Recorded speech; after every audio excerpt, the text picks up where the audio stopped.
everybody settles down in here. Just about 1 minute, and then we'll go live.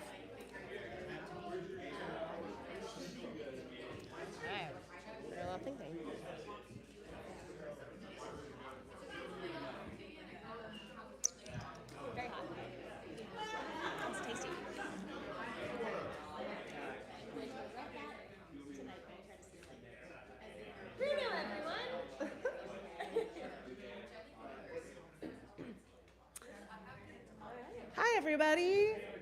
We're ready to get started. Hello, Hollywood Fringe!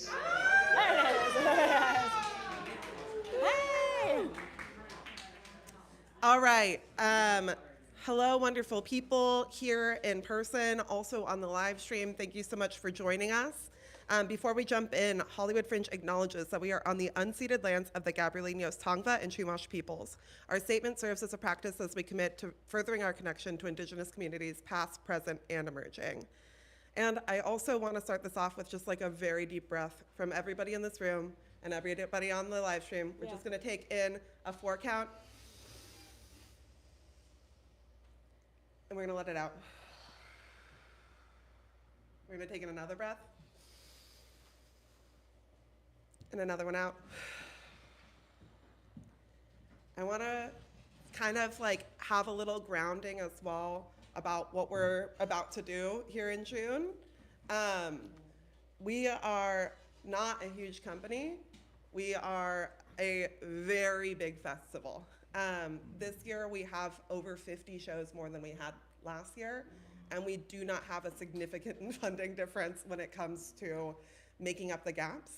I do want to pat everybody on the back because everybody from our venues to our artists have made it feel so easy because everybody has been so on it.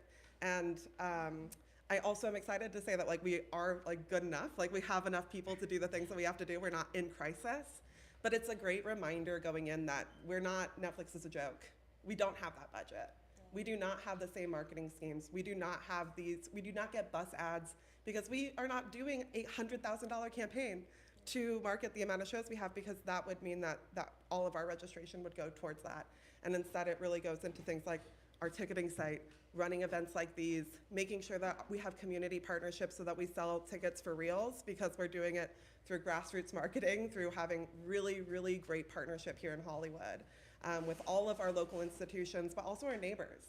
And so if this is your first Fringe, welcome. It's a lot. You're gonna be really stressed. You're gonna be really tired. And the one thing you can't be is a jerk. We are all tired. We are all strapped thin.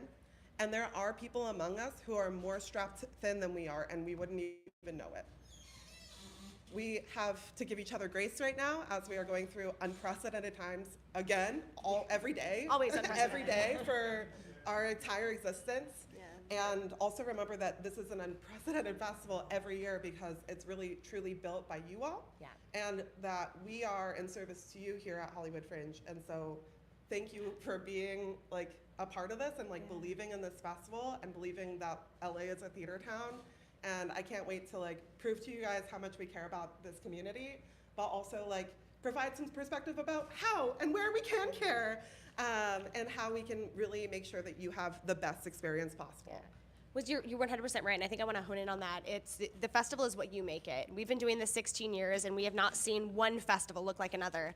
And so it's kind of, we want to encourage and inspire you today, moving into June, make the festival that you want to see and what you deserve. Be the community member that you want in your fellow artist. Be the brilliant brainstormer, the problem solver. And so going in, it's what you make it, because there's a whole lot more of you than us, than the venues.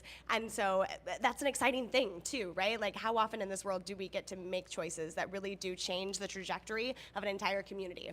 And so take this moment to carry the torch with us and make sure that we're creating a fucking banger festival, because it's really how you show up, right? So how a town hall works, if you've never been to one before, is Lois and I spew a lot of information at you. Apologies. And you're gonna be like, wow, I really wish that was written down. It is. And that's called the Artist Hub. Who's been in the Artist Hub on our website and read through those articles? Hell yeah! So we're literally reiterating what's in there, and we're here to explain them in better wording that is more in person. We're going to go through different topics, and we're going to have Q&As at the end of each of those topics. So if your question doesn't relate to that topic, hold it, because at the end we'll have a general question saying, "Hi, Tuesday, come on in. You come in." Get in here. And so, yeah, we're gonna jump in. So some announcements. Thank you to the Broadwater for hosting us today. It is so amazing to be here. We are live streaming and recording, so if you are overwhelmed again, you can always just go back to the recording a different day. If you're like, I need to hear that again, you totally can. Lois and I talk pretty fast, and so if there's any moment that you're like, shh, give me one more time, you can just like always kind of like give us a wave. Yeah, that like that's really my helps sign. us I need like, this. like you're talking too fast, or going through topics too quickly. And anybody on the chat at home, guess what? Roddy's on that chat, and Roddy is also live streaming, and Roddy is also the best, because if you have been in on that artist support from the beginning, you've have talked to Roddy, and is such a test for this festival. Yay! And we also have other staff that are not here that we love, and thank you so much for doing what you do. Okay, so key festival dates. We already had tickets go on sale. It's great. But a great reminder, if you're like, I have a really small number of tickets on sale, you're not alone. LA is a slow burn city. And so like keep the hustle, keep the momentum going, but know that it's not the end of the world. We're not worried, you're not worried. You know what I mean? Like, there's not like any trend that we're like, oh my God, you guys should be panicking. Yeah.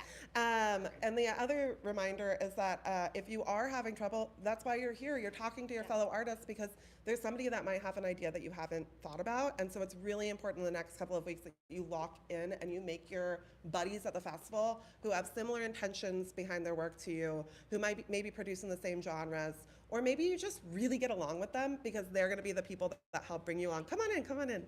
And they're gonna help you think of all of these crazy things. So May 1st, tickets went on sale. We're doing all these events. We have weekly office hours going on. There's nothing really huge until we have preview week, which just starts Thursday, and people are like, what's the difference between a preview show and a regular show? There is none, except for we judge you less because it's called a preview. And so when the things inevitably go wrong on your opening night, you go, whoops, it's just previews, you know?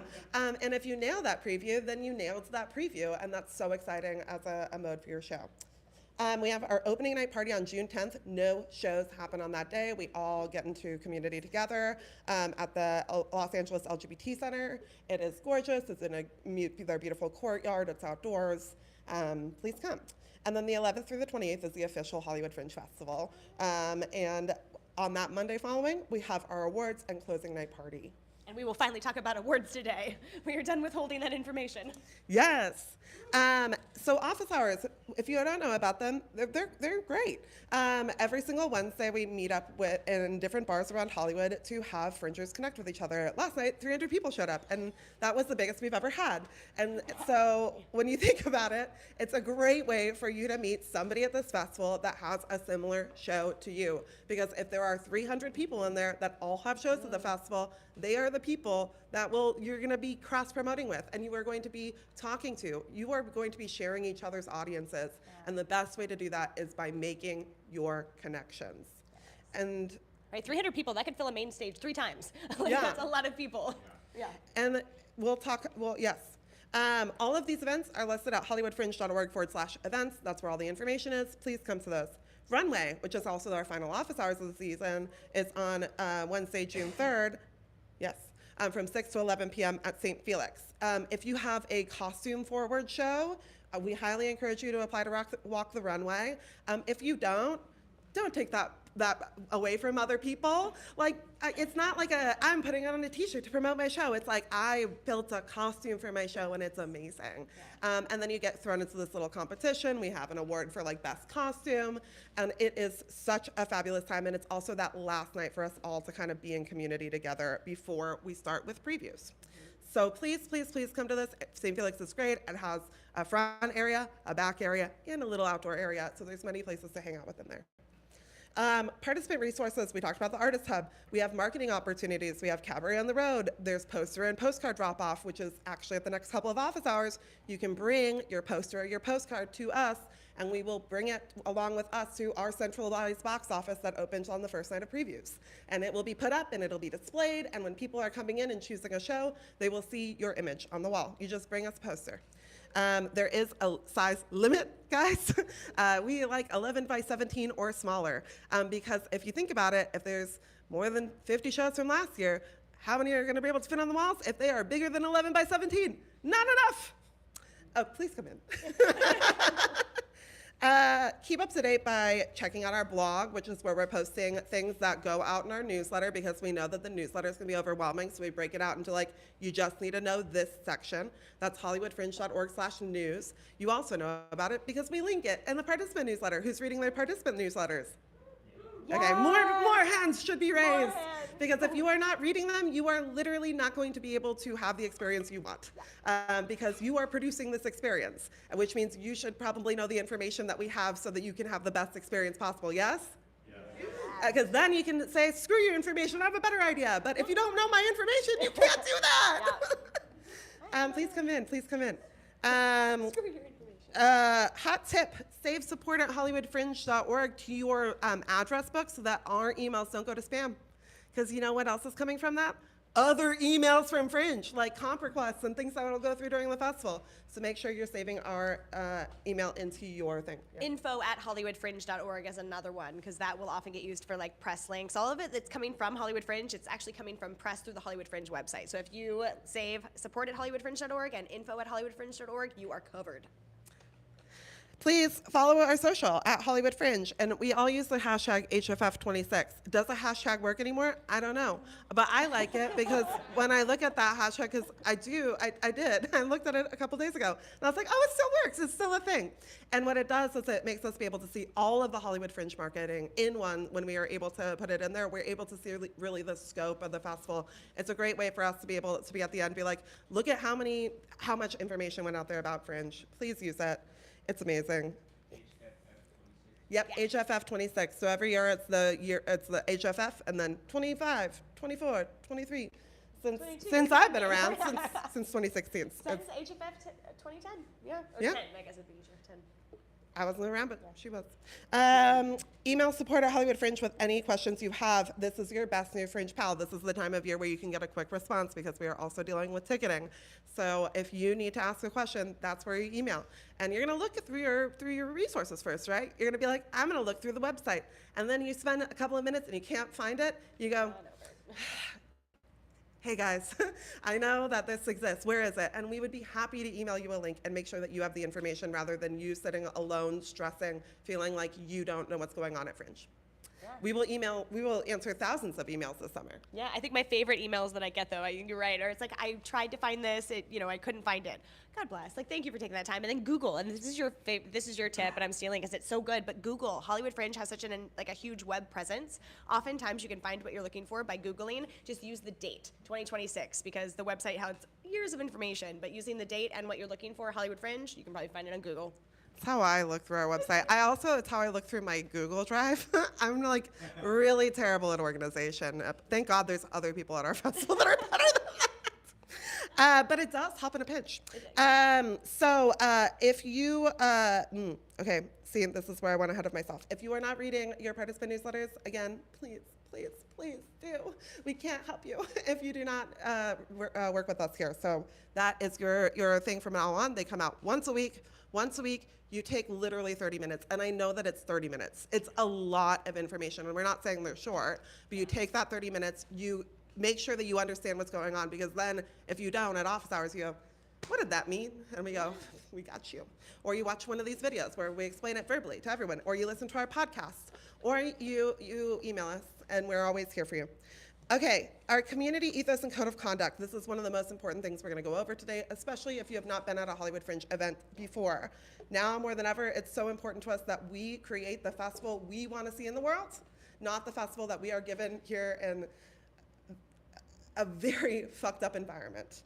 When we're on edge, it's easy to forget kindness, and our respect for our fellow human needs to be number one. Every single person in this festival does matter. And also, we need to support each other through, as some of the people in this festival have have their stress levels go up. They're like, oh, I'm gonna become a different person. You can't do that. You have to take the time off then. If you're becoming a different person, you're becoming a stressed out person, you're becoming a cruel person, that's your time to step away. Even if it means that something doesn't happen, it is just not okay. We're gonna start it off with that. After that, I wanna talk about our community ethos and what we wanna mean to each other. This festival is built on a freedom of expression and lack of censorship, which means we must maintain the utmost respect for one another to create a safe place for people to take risks in their work. We do not censor your words unless they are actively harmful or hateful towards a protected group. For example, women, people of color, queer and trans folks, disabled folks, deaf folks, fat folks, and religious folks. There are limits to this uncensored nature that is set by our Access Advisory Board and enforced by our staff and Code of Conduct Committee. We have a very diverse community, one that often has more women and non-binary people producing than men, and we attempt to foster a community where these folks don't face the gendered harms that they face in everyday life. We are on a path to making this a more accessible space. It's not 100% there, but we are on that pathway.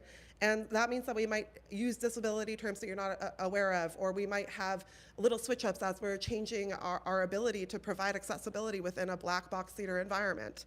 And we encourage you to take that journey with us and make sure that we can make this the most accessible space that we can within our budget limitations, and make sure that we're moving seats if we need to move seats to make room for somebody, that we are being that open, welcome arm. We're a space that is committed to anti-racism, not only through our words, but through our actions. In many environments, people face microaggressions and racism on a daily basis. At Fringe, we are actively working to keep those behaviors out of our spaces. It is very important that we are radically aware of these infractions that happen upon our friends every day, and that we do not add upon that stress when they are coming here to share their art with us.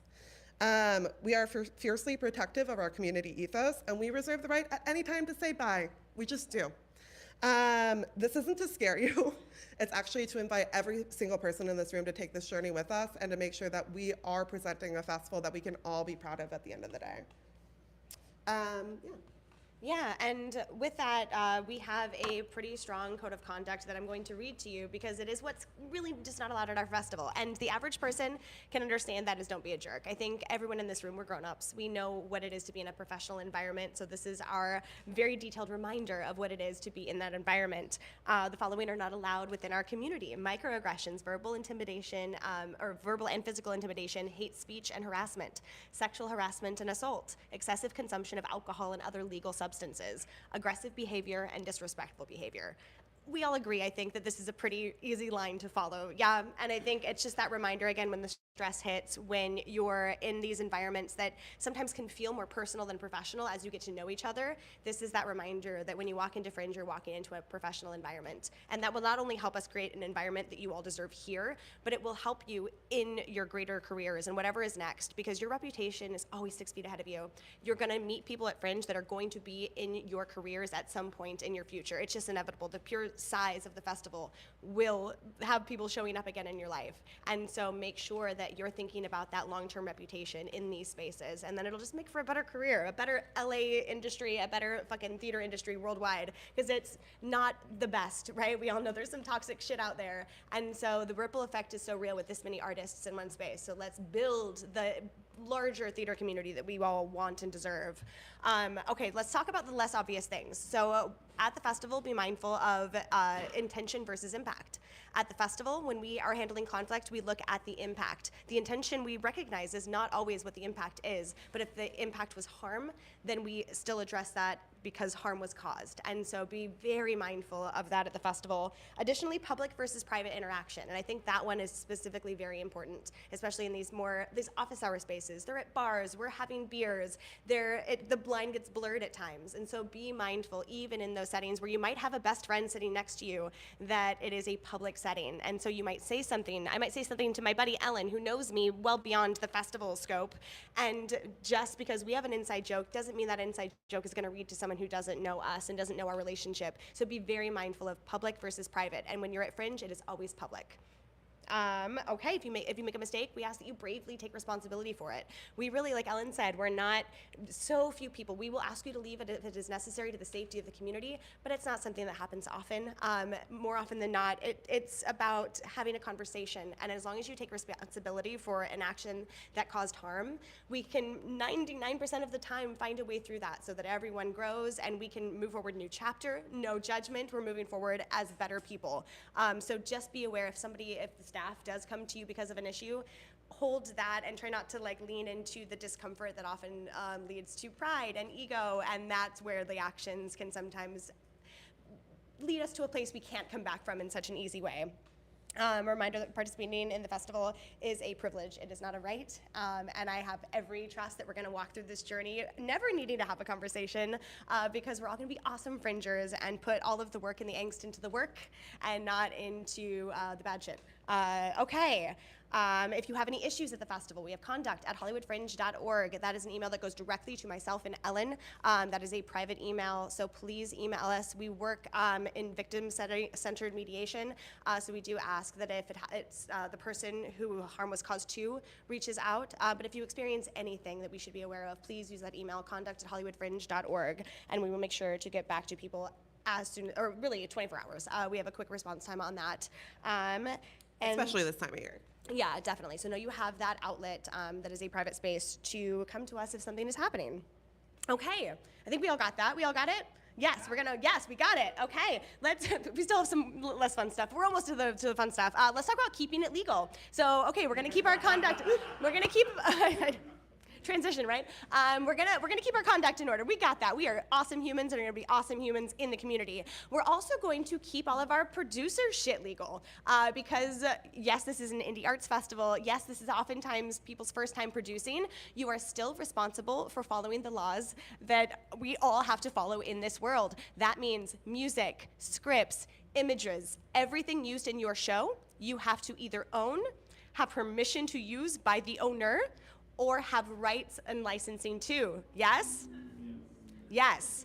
And now that is important. We live in a world where it is even easier to find that information out. AI and the internet, it's easy to search, and people will come after you. And now there's still time, right? We don't open until the 4th. We have time, so if you're like, okay, I'm using that Beatles song in my show, and now I have some homework to do.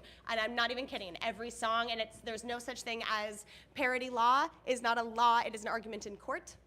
And I don't know about you, but I can't afford to go to court over a thing that I can't fight even if I get there. So let's all make sure. We love a copyright-free music. We love talking to friends. The amount of people in this room, you're in the community, like 300 people at office hours. You know at least 100 of those people write music, play guitar. Like there's so many options, and it will only help your career moving forward. If you own or have like shared ownership of all of the materials in your show, that is so much easier to co-pro for a larger space. That is so much easier to tour around the world.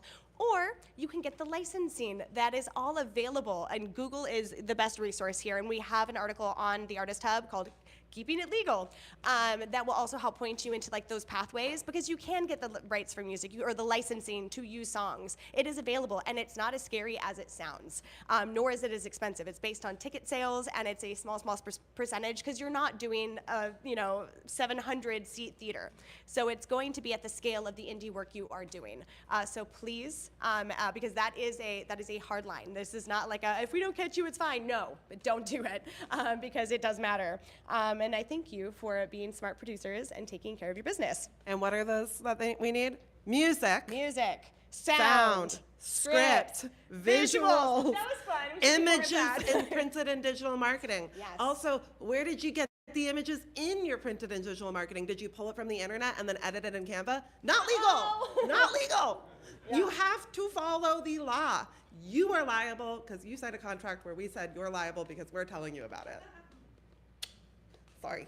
Okay. Read your contract. And this is a great, and naming too, like this is, we know that this is a learning opportunity, and that's where like you're allowed to still learn. It doesn't mean you get out of doing it, right? And no, so now's the time to learn it, and you have support. We can help point you toward like keywords when you're looking for certain things, or you know what catalogs that music might be in. We're here to support, like help guide you through that journey. We're not like your lawyers, we can't do it for you, but we're here to help guide you. So now's the time anyway, as opposed to in 6 months when you're doing the show totally by yourself and you don't have the resources of Fringe staff, but also your fellow artists. The amount of knowledge in this room alone is crazy, and so talk to each other, learn from each other, and figure that out. That way, for the rest of your career, you're like, I'm not afraid of music licensing anymore. I fully understand what steps are needed, and there's two types of licenses. There's a license for that pre-show music, and then there's a license for the shows with the sounds within your show. Grand rights is for within your show. Everything else is like a cabaret license, and I don't know if your venue has that. It is on you. You are the producer. Yeah. Okay, but we got There's also free music, and there's so much free music out there too. There's a lot of artists that share their music for free, just for the promotion of it. Yeah. So find out what you can do for free. If you need to do it for free, do it for free. Yeah. But you got to figure that out now, and you have to figure it out. And remember, the good news is we're an indie theater festival, which means not that you can get out of this legal stuff, but it does mean there's less expected. We're not walking into the Pantages expecting all of the things that come with a $70 ticket, right? Your audience, the amount of Fringe shows I walk into, and because it's a quick 15-minute load in, load out, there's no time for a whole pre-show situation. There's no time.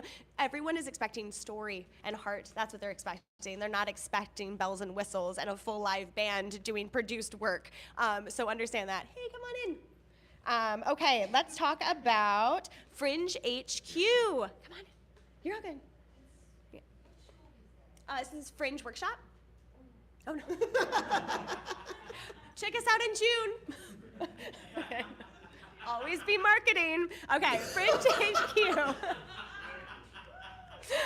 Fringe HQ on June 4th. I don't know about y'all, these evening workshops are always just a different energy for me. You're getting us after a long work day. We're like, this is our vacation. We get to just tell you things.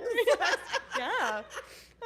So June 4th is when Fringe HQ opens. This year we are on the east side, which we are super excited about.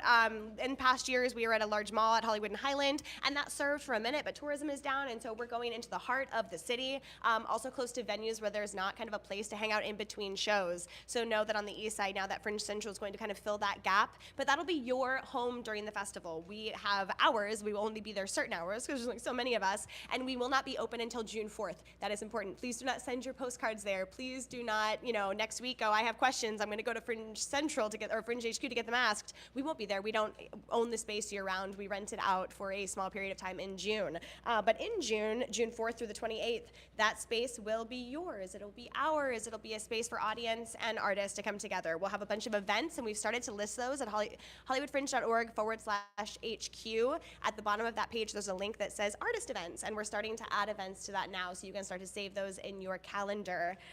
It'll be open Wednesday through Sunday. From Wednesday, Thursday, and Friday, it'll be 5 to 12 a.m., and then Saturday and Sunday, 2 to 12 a.m. So lots of hours, and that's where your postcards and your posters will be, and it'll be a really great time. Additionally, something we are announcing today that more information will go out in your newsletter next week, Lightning Round is back for any returners. So at Fringe Central, we have 4 days set aside to film your elevator pitch. Like, we'll do quick films to get your shows on our social media so that you can promote. Just another free opportunity to promote your work through the Fringe platform. So check out the Artist Hub. It is currently in the marketing blog, which if you haven't checked that out, now is the time, because cabaret signups are there, runway signups are there, now Lightning Round. There's a ton of free chances for you to get your show out there. So please take advantage of those. Before we move on to the button, I just want to go back to what Fringe HQ is going to be this year, because it's in a brand new space. So we are going to have a little front area that is an open box office where people can come in and get tickets. And then there's going to be a partition that leads you into the artist and audience bar, which you'll need to show a ticket that you came to see a Fringe show, or you will need to show your button. So it's going to be important that you bring your button around this year. But you can also always show us, like, I'm an artist. It's not we're not so strict on it. But it will be also a bar space, and so for that it will be 21 plus in that area. So people who are not 21 can come to the box office area, but they cannot go past and go into the bar area. There will be like seating, hangout space, little photo op. It's quite nice, and it'll be a great place to hang out in between shows on the east side because after 5 p.m. everything closes. Yeah, absolutely. And a great place just to know you have a buddy, like the staff is going to be there, which means when things are panicked, you can come and, you know, have a chat about what you're worried about on your show, or if you just need time with the community, because that is a real thing, right? We're going to be there. Okay, let's talk Fringe button. That is your community badge. How many people picked up their button yesterday? Okay, yes, I wish I should have worn mine. It was so silly. But we have buttons. So if you're the primary producer, you got one, or you get one for free. It's already been attached to your account. And then any member of your team has a $3 option, and then audience has them for $6. And what that button is it's basically attached to your account, so you get $1 off all tickets. It's an automatic discount that you see on your page. And so, like when we started talking about those $1 off, that's what that button is. It also gives you discounts to local bars and restaurants throughout June. So June 4th through the 28th, we have neighboring businesses that take part. That way, artists and audiences can fringe all around town, because people aren't just seeing one show and going home, right? They're seeing 5. You got to eat, you got to drink, you got to get that coffee. So we have, I think, 18 businesses on the list this year that'll give anywhere from, I know Formosa does like a free appetizer with any purchase. So you can go in, you know, buy a soda and get a free side order of egg rolls. So like a great little pick-me-up. The Plunge is doing $1 off drinks. Jesse Boy does 10% off. So there's a lot of different options to make your fringing a little cheaper. Additionally, that button, and we'll talk more about it at the box office, but reminder for box office, the button gets $1 off on in-person sales as well. So remember that button, $1 off tickets, and you'll be good to go. We've started having those available at office hours as of yesterday. So please come to office hours to pick up your button, or of course they'll be available at Fringe HQ the 4th through the 28th, and that will be your ticket into opening night. So our opening night party is an artist event, which means you need a button to come in. So if you want to buy them for your team, you can do that at office hours, or your team can buy their own, but you're gonna need that button for opening night. Okay, I think that's about it. I'm going to talk about what these heathens want. They want to know about awards. And I know, because every time, everybody's like, how do I get awards? How do I get awards? And the truth is, I don't know. It changes every year. It changes every year. Sometimes a show wins something, and I'm like, really? And that programmer saw something in it that I didn't, and then I see that show a year later, and I go, well, shit, I didn't see that, you know? Awards are subjective. Yep. Awards are competitive. Awards don't matter. Some of the most successful shows will not get an award this year, and that does not mean that that show will not go on to another festival and win top of festival. Yeah. They are every year. not everything. What is everything is looking at the list of awards and seeing what opportunities are available to you, picking a couple that seem really in your wheelhouse. You research their programming. You decide that that is the place for you, and you don't pursue them for an award. You pursue them because you want them to book you within 5 years. Yes. You develop a relationship by inviting them to your show. You're not super pushy. If you email me a lot of times, I do not have time for you, because the arts are underfunded and everybody is exhausted. And you have to remember that every single one of our awards presenters is too, because remember, we're not Netflix. So it's not NBC who is coming out. Yeah. It is small agencies that then might get picked up. And then we've seen huge things happen because of like people taking risks together. And that's what this environment is. This is an indie arts festival. It's a premier indie arts festival. It's really cool. There's some good opportunities. So you use this list to decide, I'm interested in this. You do not do your show for an award. If you do your show for an award, you will not win an award. It comes off in the energy. It is not good. Yes. You have to believe in your show because you believe in your show, not because you want somebody else to believe in it. Yep. I'm never going to believe in it if you don't already just go, I know that in 5 years I want to travel to Denver. And then I want to travel to, right down the lane to Ventura. And then I want to do this in Los Angeles. And you find those things, and you don't say, I want to do all the international awards. You pick one international award that seems really fitting for your show. And you pick one local opportunity, two local opportunities, and then others might come to you. You have no idea how many of our awards presenters are actually also just here to book out seasons, to just see what's out there. You might not win the award, you might not even be nominated, but a year later they might go, hey, that fits in my programming. Yes. They were super cool. And they said they had a recording. Maybe I'll reach back out for the recording. Maybe that's a reason to do a recording. I don't know. Well, and I think there's examples in this room. I'm looking around, people who maybe didn't win an award, but got an opportunity through an award presenter later because they saw the work, they got to know the artist. Like, it happens. And so the awards, look at it as like I'm going to learn about what, like last year I had so many people go, oh my God, I didn't even realize there were festivals in Australia. Like, that didn't even occur to me that I could go. And now there's this award that's letting me know, like, oh my God, I can go. And now people are going with or without the award. It's about kind of gaining understanding of what could be next for you, and then applying to the ones that you're super interested in. And then maybe that becomes a little easier than you'd planned on, right? Should you be able to go and produce your show and be picked up immediately? Yes. And I want to also validate that it sucks. It sucks how much artists have to put money into this career over and over and over again. And our industry is in an especially weird place here in Los Angeles. And we should just also recognize that and make sure that we are keeping strong through that, and that we're going to be the new version of what it is, and we don't know what that is, you know? But what's cool is that there are awards. There are people who come and look at work, and they are building this with us too, because they are coming to see these shows and they're blown away by the talent that is here in Los Angeles. Like, literally, I've been working at Fringe for 10 years, and like, people used to be like, what's Fringe? French festival? Like, they did not understand what the word fringe was, like, because, and if they did, they only understood the context of Edinburgh. Like, so this is like a really special time where there actually are people who do understand what fringe is, and so let's take advantage of that, but then also realize that that doesn't completely change the game of our industry, and that it's just not. I don't want to promise you things that I can't promise you. Don't let it mess with your vibes. Let it be a bonus. But like, go in there just trying to do good work, be professional while you're doing it, and make relationships. The relationships are going to be the real reward here, because you never know what the person next to you can actually make happen for you. And that means your artists too. Yeah. So many of our artists work together after this festival. They bring each other up. It is lateral. And there are also these other opportunities that I'm going to talk about now. So community awards, these are your people. These are voted on by the community and presented at the awards ceremony with a cute little trophy. And it's not a freak this year, it's different. And because we retired the freaks last year, but it's super cute. And it will now stay the same again for years to come.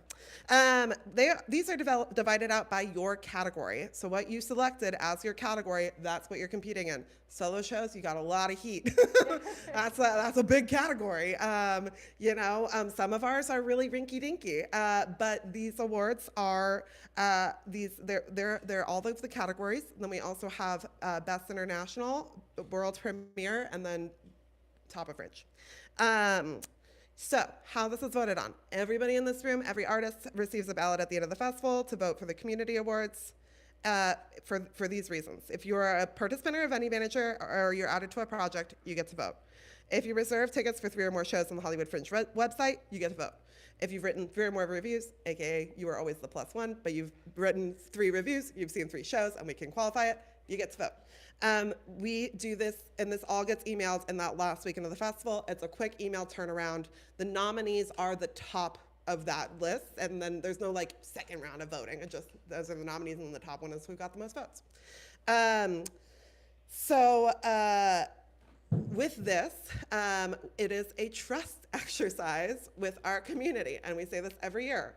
We are so small. This is how we run our voting system, and in it, we're like, please make sure that you don't vote for a category that you haven't seen at least 2 shows in. Please do not vote in categories that you have no reason to. And we know that people don't do that all the time, but we're asking you to. I'm asking you to. There's no other way for us to do this in our structure. The productions with the most votes in a given category are announced as nominees hours prior to the ceremony. So that morning we send you guys an email being like, these are the nominees. And then the ultimate winners are revealed at the ceremony on that Monday. And so voting closes 10 a.m. right? We figure it out closer too, let's be honest. Yeah, floating closes after the last show is done. Depending Like how late we we went to try bed and the make night sure that the before. last show is done now that we have it on Monday, and then we figure it out. You will get an email about all of this. It will be in your email. There will be deadlines. You take that, you put that in your calendar when we email it to you. So that is like the popularity contest. Yeah. Woo! Can I really quick, just to put it into context of like what can you do, right? Because it's like so much of this is out of your control. I think the only thing to know now, like we talk about goals, having 2 goals for the festival. If like it shouldn't be, but if your goal is awards, the focus has to be on papering the house or bringing people in who are seeing other shows. So I think that's a real takeaway. If that is super, super important to you, inviting outside people who are not seeing more than your show, that is not going to help your vote at all. So just clocking that's just math. And otherwise, again, but awards don't matter. Those awards go to people who show up to everything and who I see being like, oh, I want to go to your show. They see like 40 shows. These are the people who are festival people. And that might not be you, which is why we also have a totally different category. This is the Discover Fringe Awards. These are awards sponsored by outside organizations. These awards tend to be more specific than community awards and might include monetary gifts, an extension of the show's run, and it depends on what the presenter is interested in. These awards are officially public. We put them out. If you didn't see them in this week's newsletter, read the newsletter because people have already applied. You're behind. But you're not behind if you didn't apply. You're behind if you didn't know that this existed. Your goal is to apply for this before the festival starts. Yeah. And just put in an application. Your goal is not to hound people before the festival starts being like, hey, it's June 3rd and you haven't said that you're going to go see my show. Yes. Most of our presenters come the last week of the festival. So you're gonna have like a different tiered approach to this. I will tell you in 5 seconds how you're gonna approach this, but first I wanna give you some more rules. These awards are at hollywoodfringe.org/news. If you're like, oh my God, I need the link, that's there. It is up to you to apply for Discover Fringe Awards. You are not automatically considered based on the category you're in. You have to opt into these awards. Each has different criteria. Some have applications. Some just go, hey, hit me up. It depends on the type of presenter that they are and what they're looking for. Some have a Google form. Some you have to reach out to the presenter directly. It's all in that little news article. Pay attention to the award requirements. Know how excited, I know that you're getting, I'm reading our press director's words here, and I'm going to read them exactly because they're perfect. Pay attention to award requirements. I know how excited everyone gets about awards, and you want to be considered for as many as possible, but so many of these have specific requirements, and I encourage you to not copy and paste the same message to each award presenter. Really read the requirements and make sure you qualify before reaching out. So what your email is going to be is, hi, blank. I saw you program blank. Elmo? Blank. The voice, sorry, go ahead. Yeah, I went full Muppet. So, hi blank, I saw you program at blank theater, blank type of work. You're already showing them that you did your research. Yes. Then you give me 3 sentences about why they should see your show with a link to maybe a larger press release, maybe to your project page if you don't have that in there. Just send your link to your project page. I think you might be interested. I would love to arrange comps for you. Thank you. And then if they put something else that they want in that awards requirement, you make sure that you add that in. I'm saying this is like, if they don't tell you what to do, that's how you email them. If they tell you what to do, email them how they tell you to do it, because people are all different. But if I were you, that would be my basic template. It would be, hey, blank, I did research and I understand that you do blank. Because if you do not understand what they do, they don't have time. They don't want to know what you do. I mean, like, if they don't know that you're actually interested in taking the opportunity, why are they going to go to see your show instead of the 5 people who did say, hey, you're programmed from New York, I have family in New York, I can sell this house, I would be a perfect show for this. Why? Why is such an important question I to saw answer? that you did another cabaret. I'm a cabaret performer that I've actually worked with that person before. They're fabulous.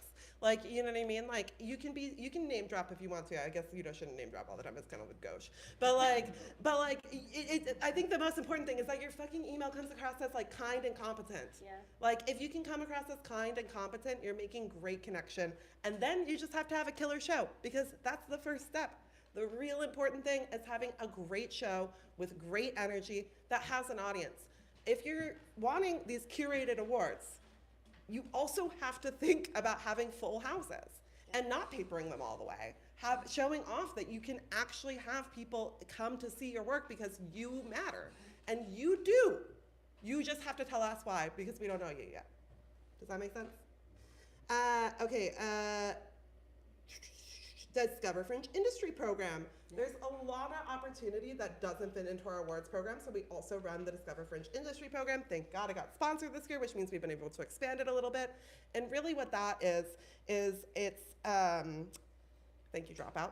Sorry, didn't even say that. Thank you, Dropout, for sponsoring that. So I'm going to read exactly what Carly said here because, again, she writes really good language. A focus of our work is your success in the post-Fringe world. We want Fringe to be both a safe space to grow your artistry and a launching pad for future endeavors. This program really speaks to that launch pad mission of helping you take your show to the next level. The industry program doesn't have as many tangible guarantees as our awards, but so many opportunities for you to learn, get your name out there, and think about what's next. Yeah. We're trying to involve as many people as possible from the arts and entertainment industries so that Fringe artists can meet arts leaders and potentially take their shows beyond Fringe.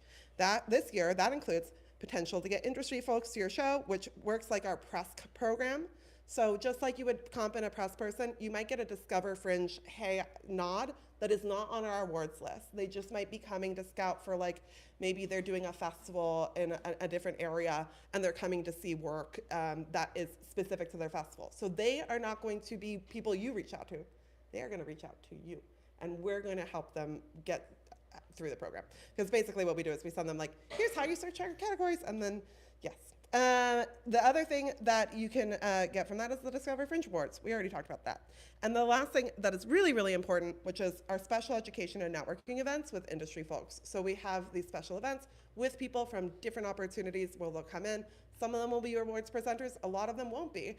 And there will be time for you to, like, directly ask questions, network, make connections, and get to know your fellow industry folks. I'll go through these one by one. Potential to get industry folks to your shows. There are arts industry folks that are active or interested in Fringe and are scouting work but aren't presenting an award. Some of these folks have industry access in our system and request a comp ticket. Remember, these folks are not offering something tangible, but are definitely connected in the arts and interested in Fringe in general. Many of them might have like I want to program this on my season, but I have to see the right show before I know if I'm going to take a risk. That would be the majority of these places. They are usually higher level. It's usually something where you would get like a fee rather than, you know, those types of things. It's less of a, yeah.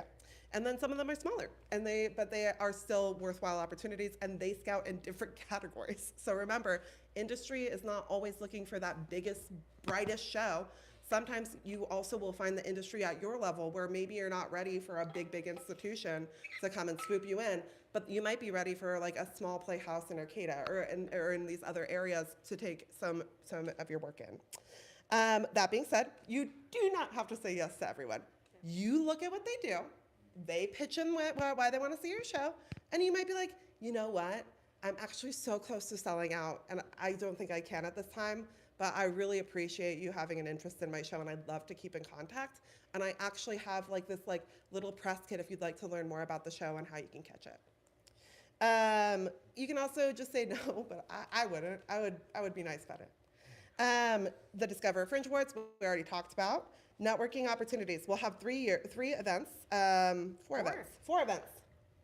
We will have one. We are having one on May 26th, which is coming up on a Tuesday night. We announced soon publicly, but on Monday we're announcing it from 5 to 7 p.m. and that's with Edinburgh Fringe Society. They're coming and doing. If you're going to Edinburgh, they're coming and being like, this is how you do it. If you want to do Edinburgh and the next this year or in the future years, the programs. The Artist Services Director. Artist Services, yeah. So Kirsty, we love her, is coming out for World Fringe, and so she's coming and giving a whole panel. It's like pretty much one of your only opportunities to meet somebody from Edinburgh out here in the next couple of years. So if you are interested in doing that, please come to that panel. We will also be live streaming it and recording it so that you can have access to that as well. That is on Tuesday, the 26th, from 5 p.m. to 7 p.m. at the Activist Kitchen. We will have 3 events then at HQ. One is Meet the Award Presenters, which is where we have most of the awards presenters every year. They come, they talk, they're merry. It's very lovely.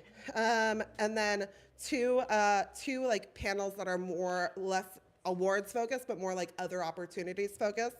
One panel, What's Next After Fringe, that'll be institutions that are local, but also national, who will be talking about other ways, like what you should be doing with your show next. It's going to be a super helpful panel.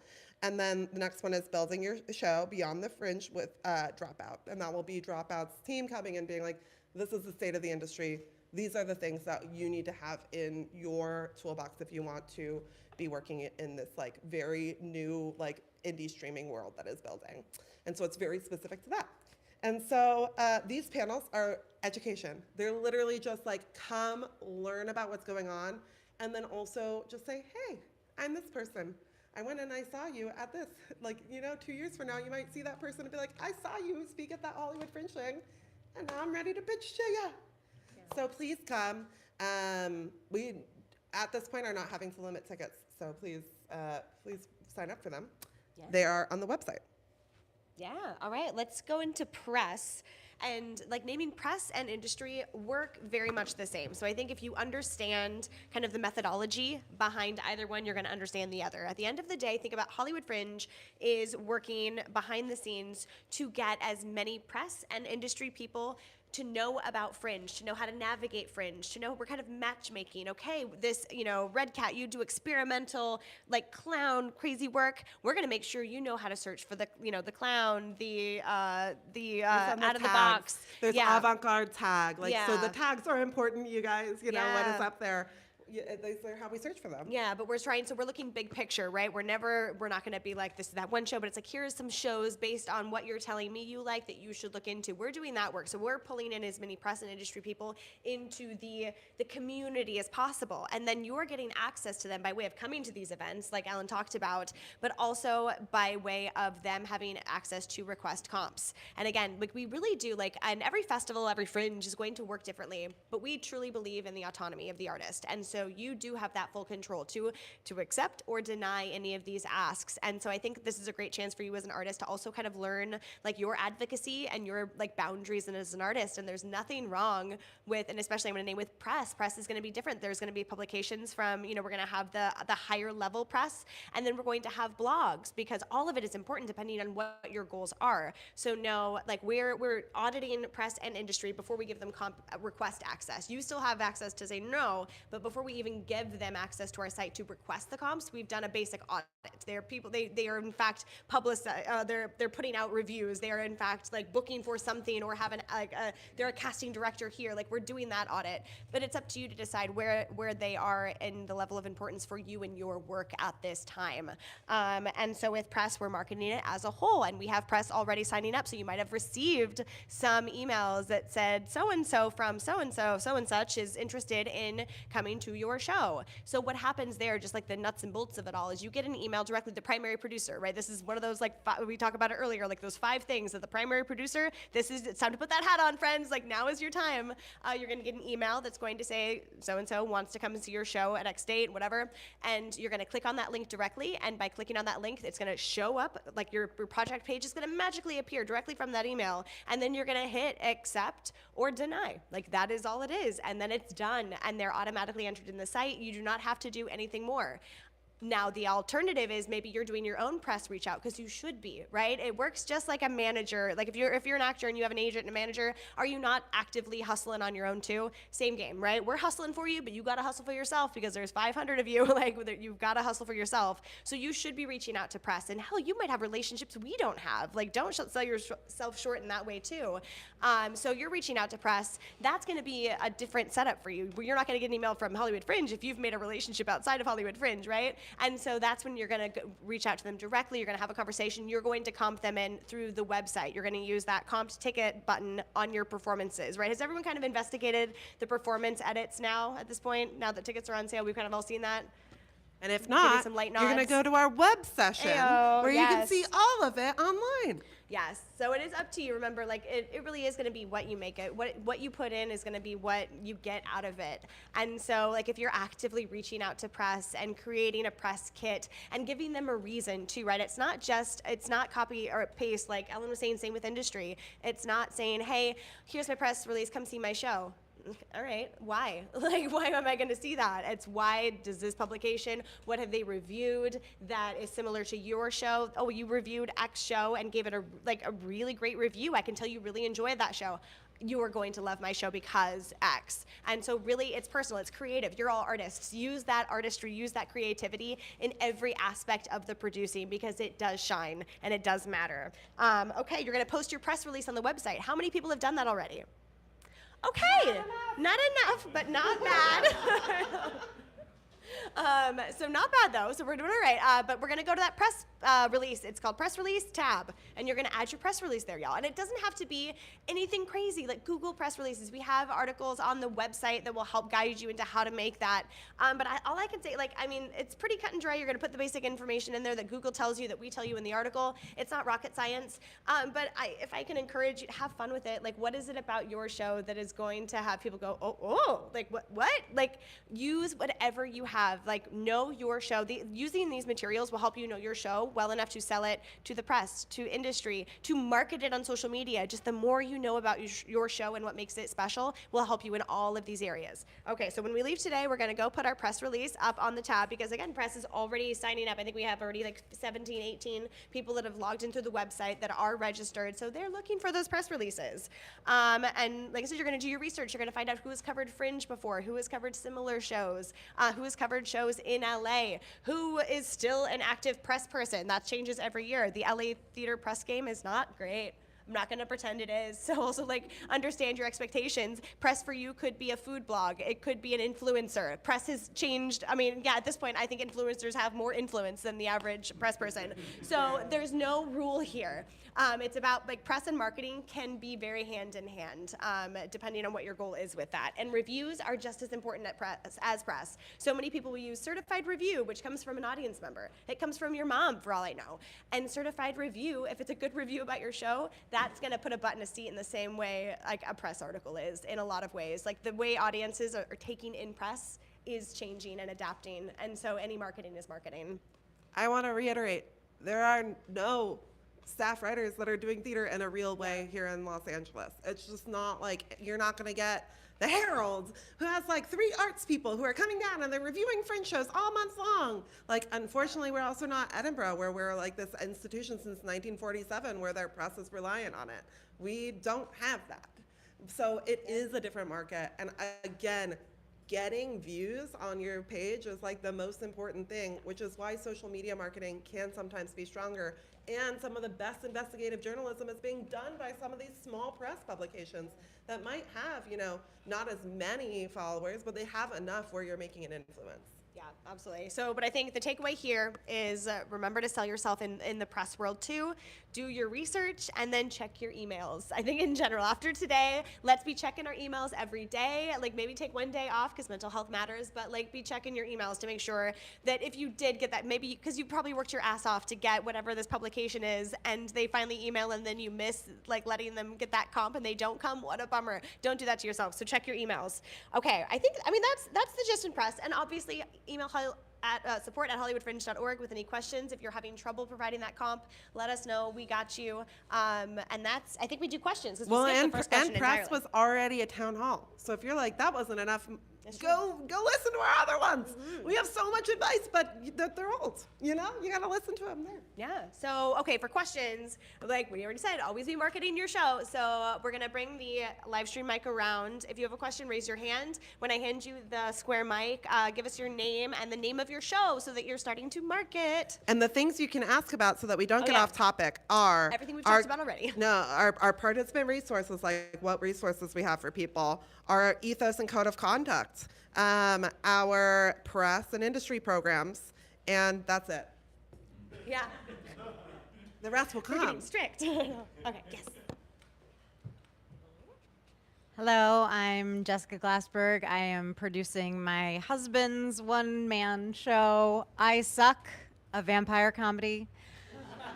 Not autobiographical. It is about a vampire who sucks at being a vampire. He's been around 1,000 years and is just damn bad at it. I have 2 questions. One is for the awards, it seems like a lot of the awards have the same questions. Are those the same questions every year?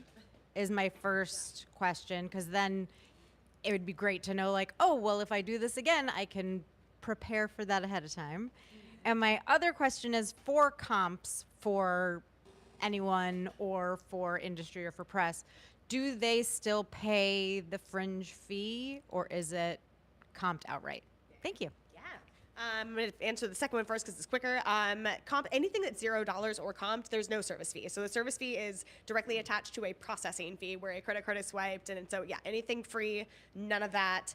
And then I'm guessing the exchange awards is kind of probably where a lot of that question came in. Yeah. So specifically those, the exchange awards are kind of done as a bundle because there's one person on this end, me, organizing all of the different questions from the partnering festivals and from, like, because they're not all coming in. As much as we would love to have Sydney Fringe here, they can't always make it.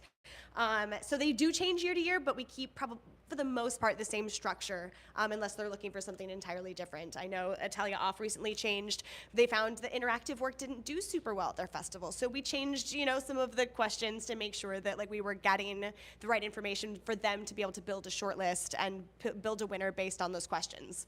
Yeah. Oh, wait, where's that? Yeah, I got you though. Doing fine. I saw a question back here. I'm Shahin Sayedi. My show is called Ritual Music to Cure a Lover. Going to be at Madnani. The forms for the awards.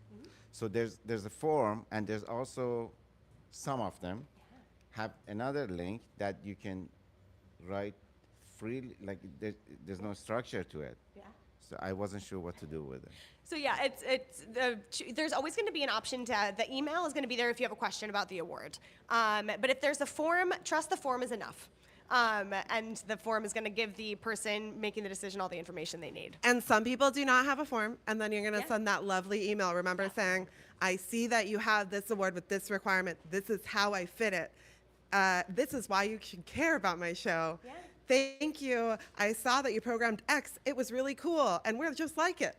Bye, Yeah. or whatever, but that's where those emails come in. And should I feel free to just write as much as I want, like just from the or stay within the structure that you suggested in the forms?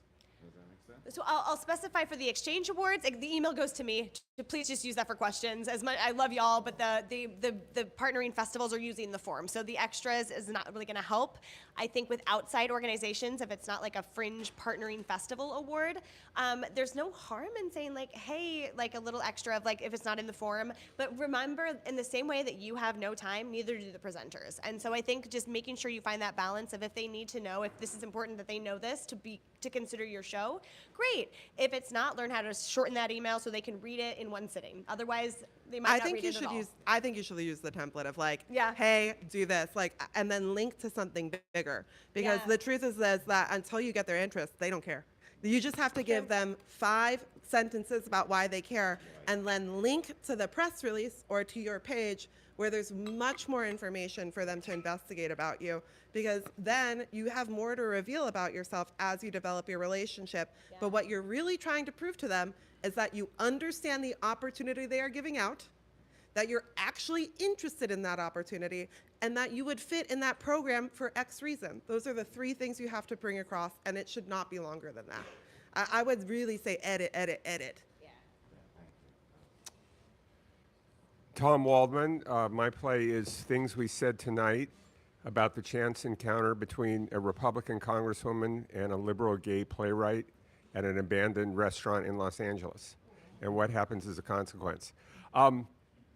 So the media are doing reviews, and I get that. Do they ever do feature stories on a show? Do they ever do a story on a show about some angle about it that's not necessarily a review, but something interesting that catches their attention?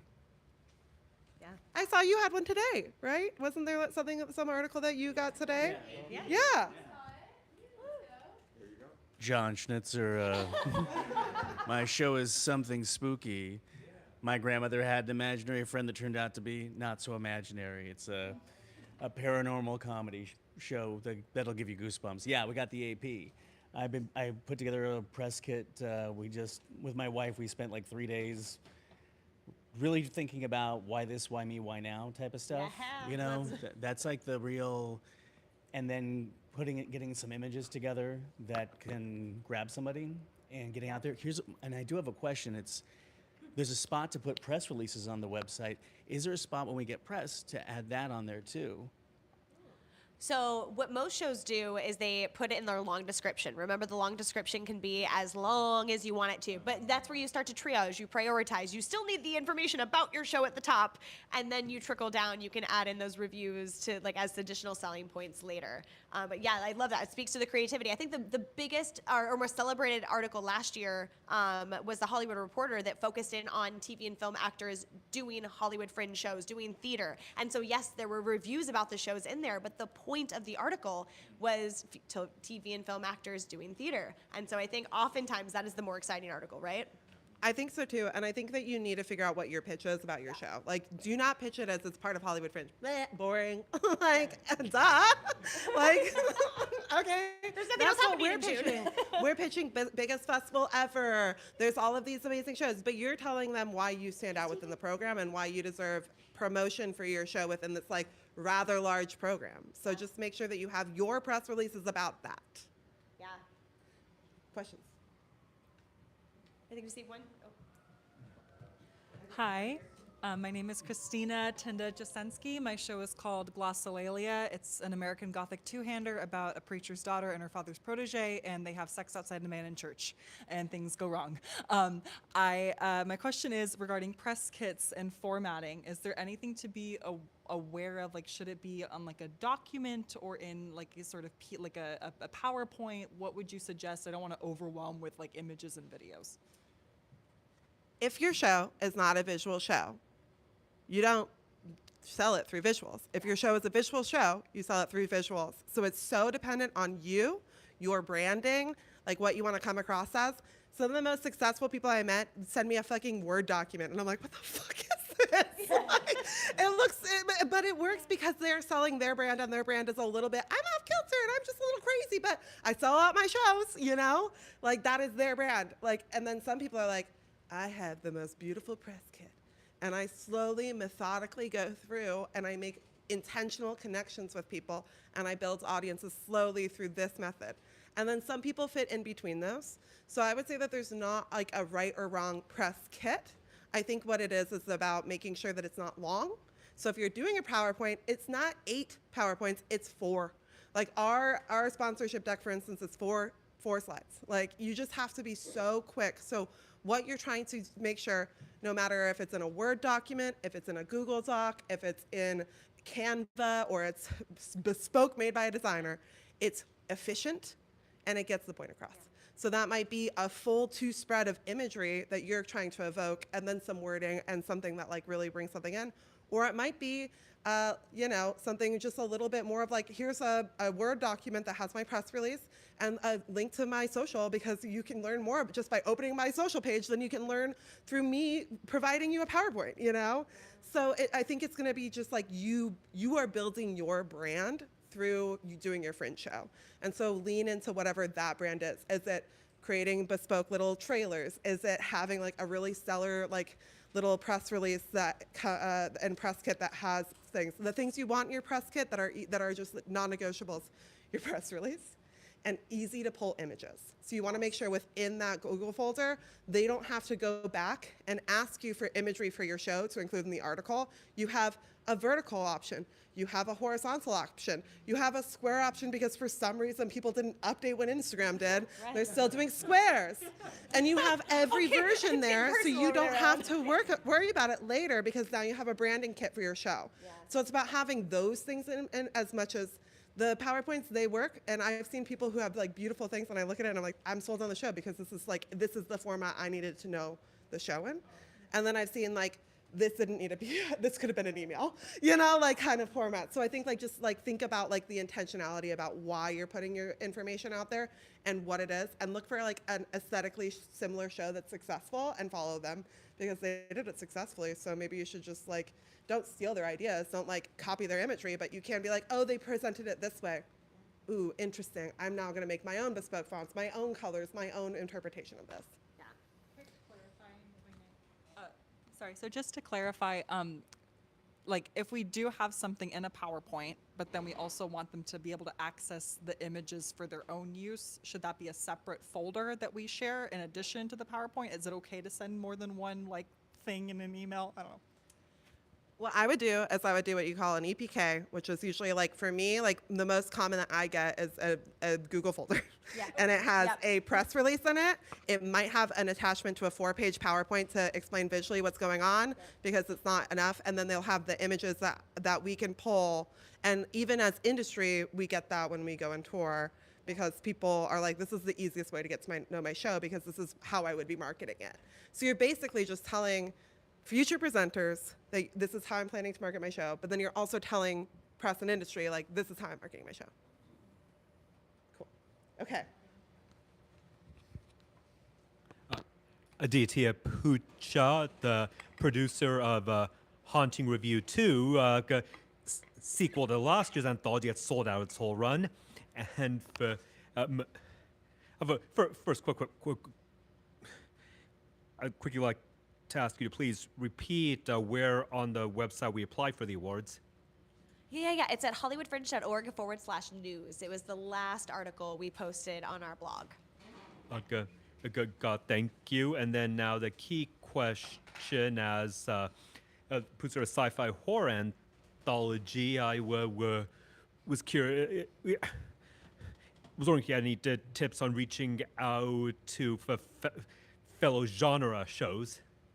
Yeah, I think our Facebook group is always a great way to connect or coming to office hours. And like, I think at office hours, my favorite tip is always to kind of come in with a goal, come in with a mission, because it also makes networking a little easier when, I don't know, I'm someone I need to have a reason to do something, and as opposed to, I'm going to come and talk at people, that's so uncomfortable for me. So I would say come to office hours and just go like, I'm going to find 5 people with similar shows and start to ask about, like, the more people you introduce yourself to, the more show titles you're going to hear, and then you're going to start to build those relationships. And then the Facebook group as well. It's just Hollywood Fringe. It's an official Facebook group. Like, pop it in there and say, hey, I'm looking for fellow shows in the sci-fi genre mix, and I would love to like cross promote. I would love, like, always. I think stating intentionality is also really helpful. People want to know why you're asking a question, and so it can be like, I'm looking forward to cross promoting, sharing marketing, or just like hanging out with like my fellow like genre peeps, like whatever it is. But I think the Facebook group and office hours.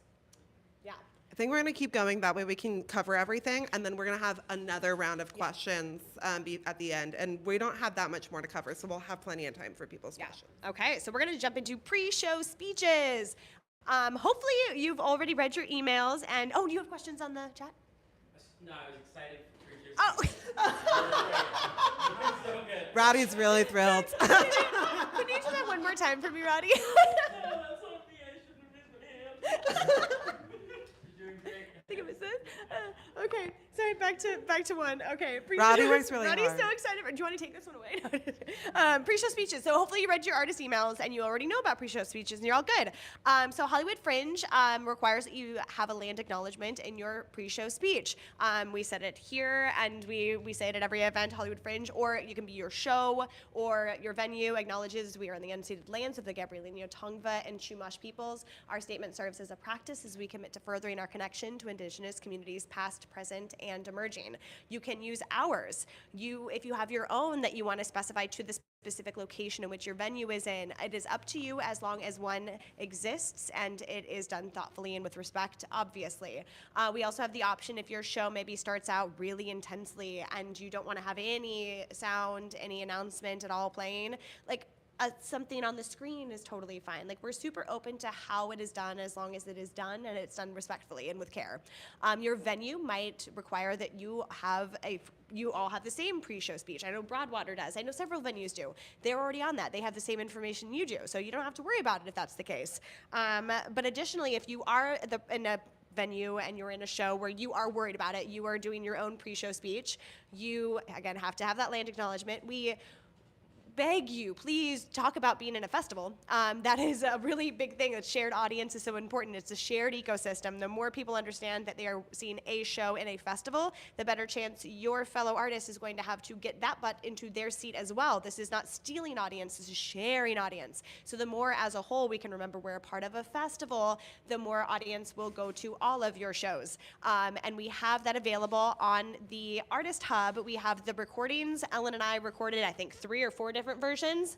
When we were both sick, fun fact, so we have really low and growly voices. We sound real cool this time. Yeah. Where usually we sound like, hi, we're car salesmen. Like this time we're like, hey, we're Hollywood car Fringe. we sell cars. Yes, it's still really hokey.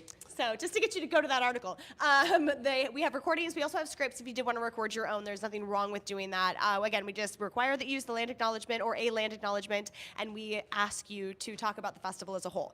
So make sure you're doing that. And if you haven't already talked to your venue, make sure you do. That way you know whether you're responsible for that or they are. Okay. That's it for me. I get to read Lois's language. It's so funny. This is always funny.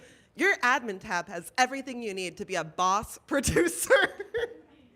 The view button on each individual performance will give you all of the day of tools where you can send and reserve comps. So like the really important thing is that you are using the admin tab of your website and you are familiarizing yourself with the tools under it. I'm going to talk about what those tools are. Because who's a boss producer?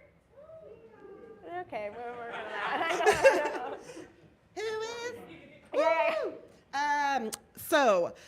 The view button on each individual performance, important, will give you all of the day of tools. Yeah. So there is a place where you can send an email, a pre and post show email to your ticket buyers. It says send message, and you go click, and then it shows all of them, and you can be like, not that person, unclick.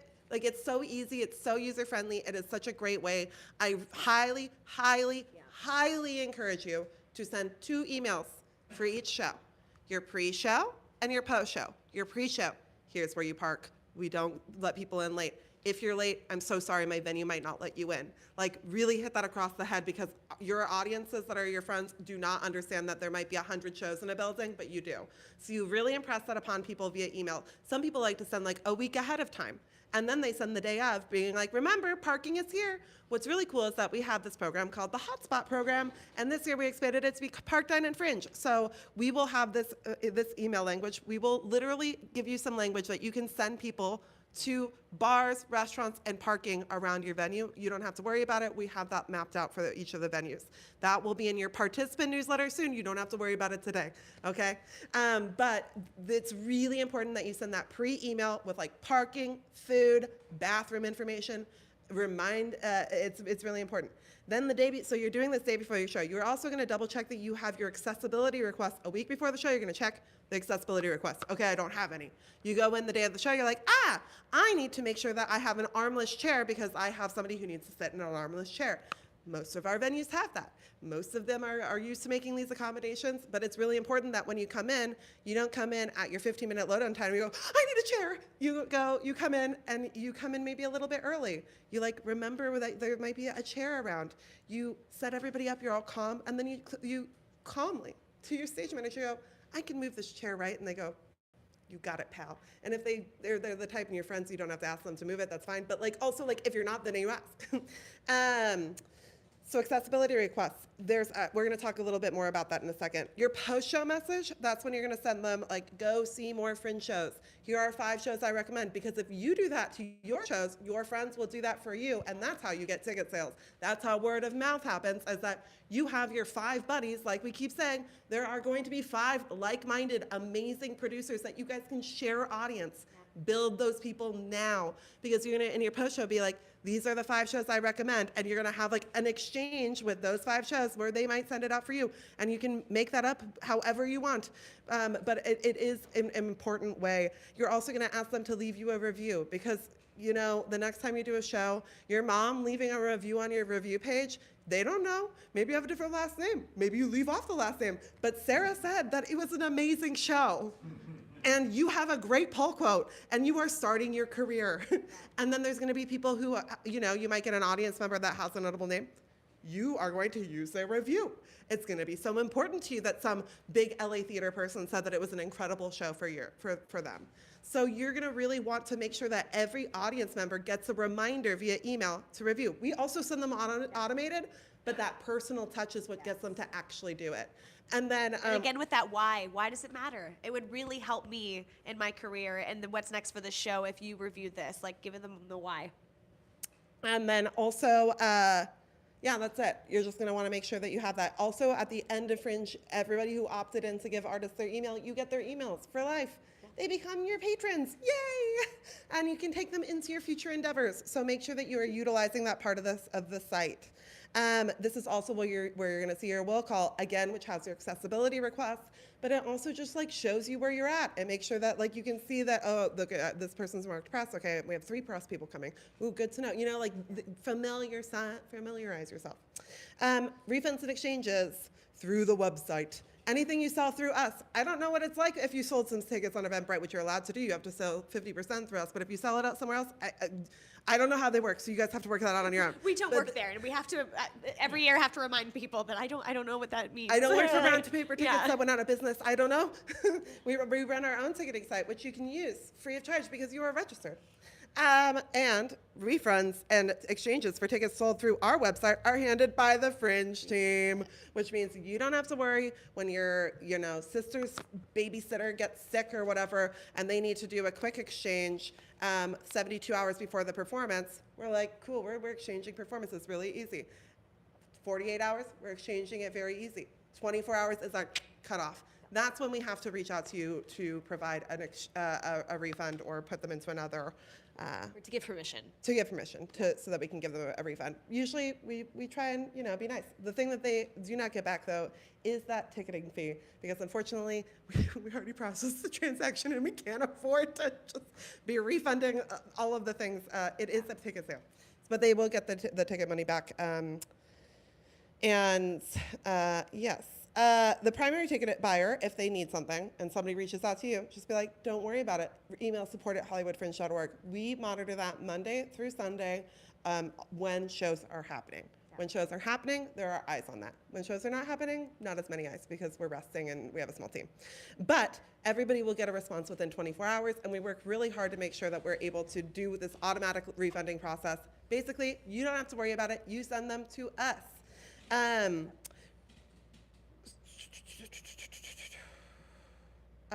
of ticket sales outside of the service fee we'll go back to at the end, and we will talk about how to request that at the very end of this. Our fees on tickets are over at $0. So if it's 10 cents, unfortunately, it has a fee. So maybe think about that. 10 cents is not, it's like a cute promotional idea, but it's actually $3.10 because it costs money.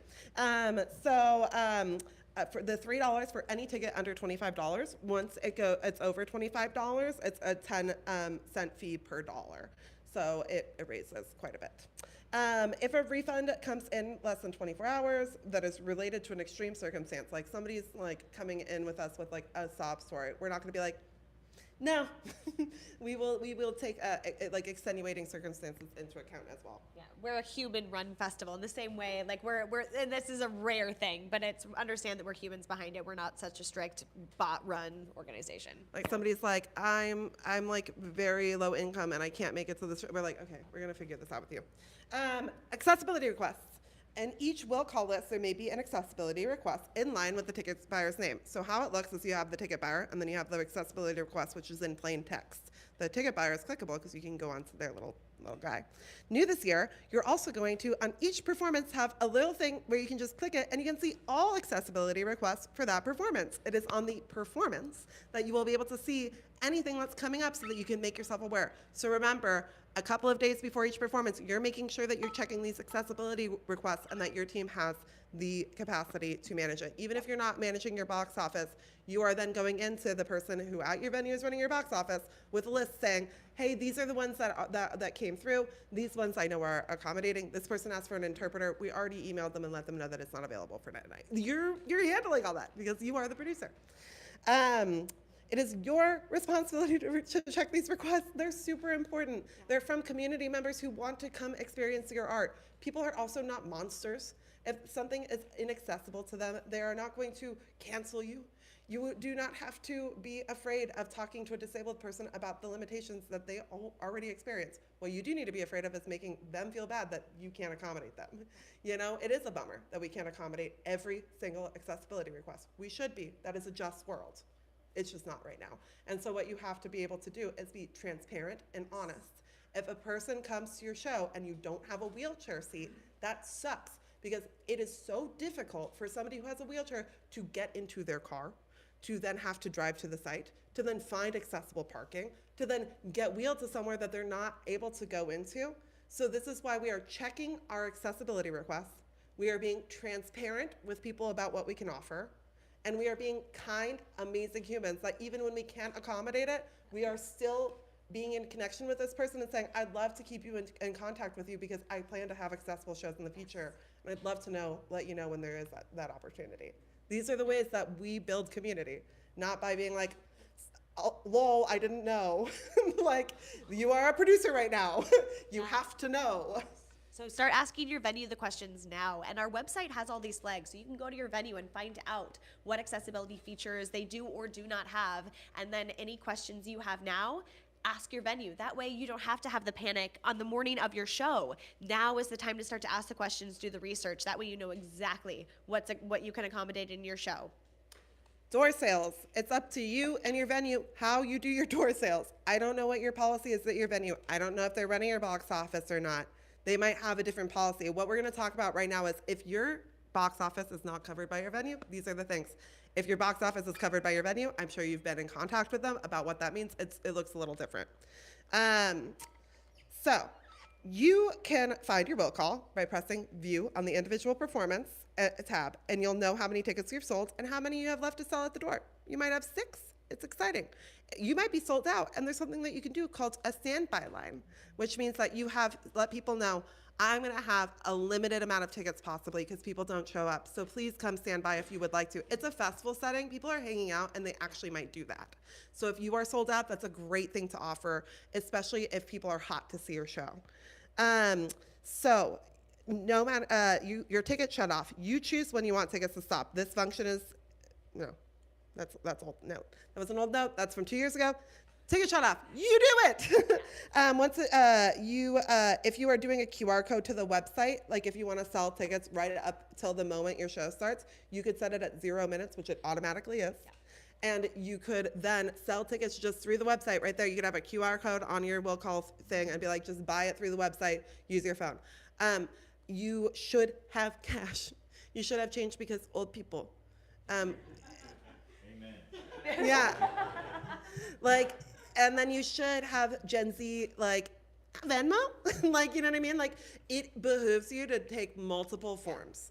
Yeah. And what I would say is that I, as a producer, would be like, I will take it through Venmo, I will take it through the Fringe website, and I will take it through cash. Limit how many. Yeah. So don't have like, here's my Zelle, here's my thing. You don't have to be a maniac about it, but you need to have those things printed out. And I would highly recommend QR codes for these options. And then I would recommend having change. Yeah. And I would recommend being smart about what your door price might be. And I would recommend being like not doing an $18 ticket at the door. Yeah. Like that's actually like a lot of change you have to make. And like your box office person's gonna be so stressed out because they have 10 minutes. But if you're like, it's $20, you don't even have to make change most of the time. And then they're gonna give you the change for your next run when it's 30.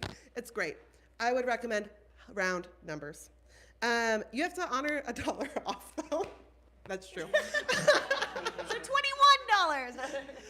You do have to honor anybody who has a button across the Fringe gets $1 off tickets. And then obviously you might want to set an artist price as well, which is always able to be different because we know that so many of our artists like to do comp swaps, but some people can't. And they'll often be like, I can't do that, but here's a $5 code or whatever they're able to offer. Oh, I just lost my notes. Participant payout, we'll send it to you. You just got to do some things. So Lois, the morning of awards, when Carly and I are like freaking our heads off, being like putting all of the awards like stuff together, Lois is on that with us, and then she's also we're like switching back and forth read links, so she's preparing the email for you to request your check. So she sends that email, the festival's over, you request your check, and we're not UPS or USPS, so I'm so sorry.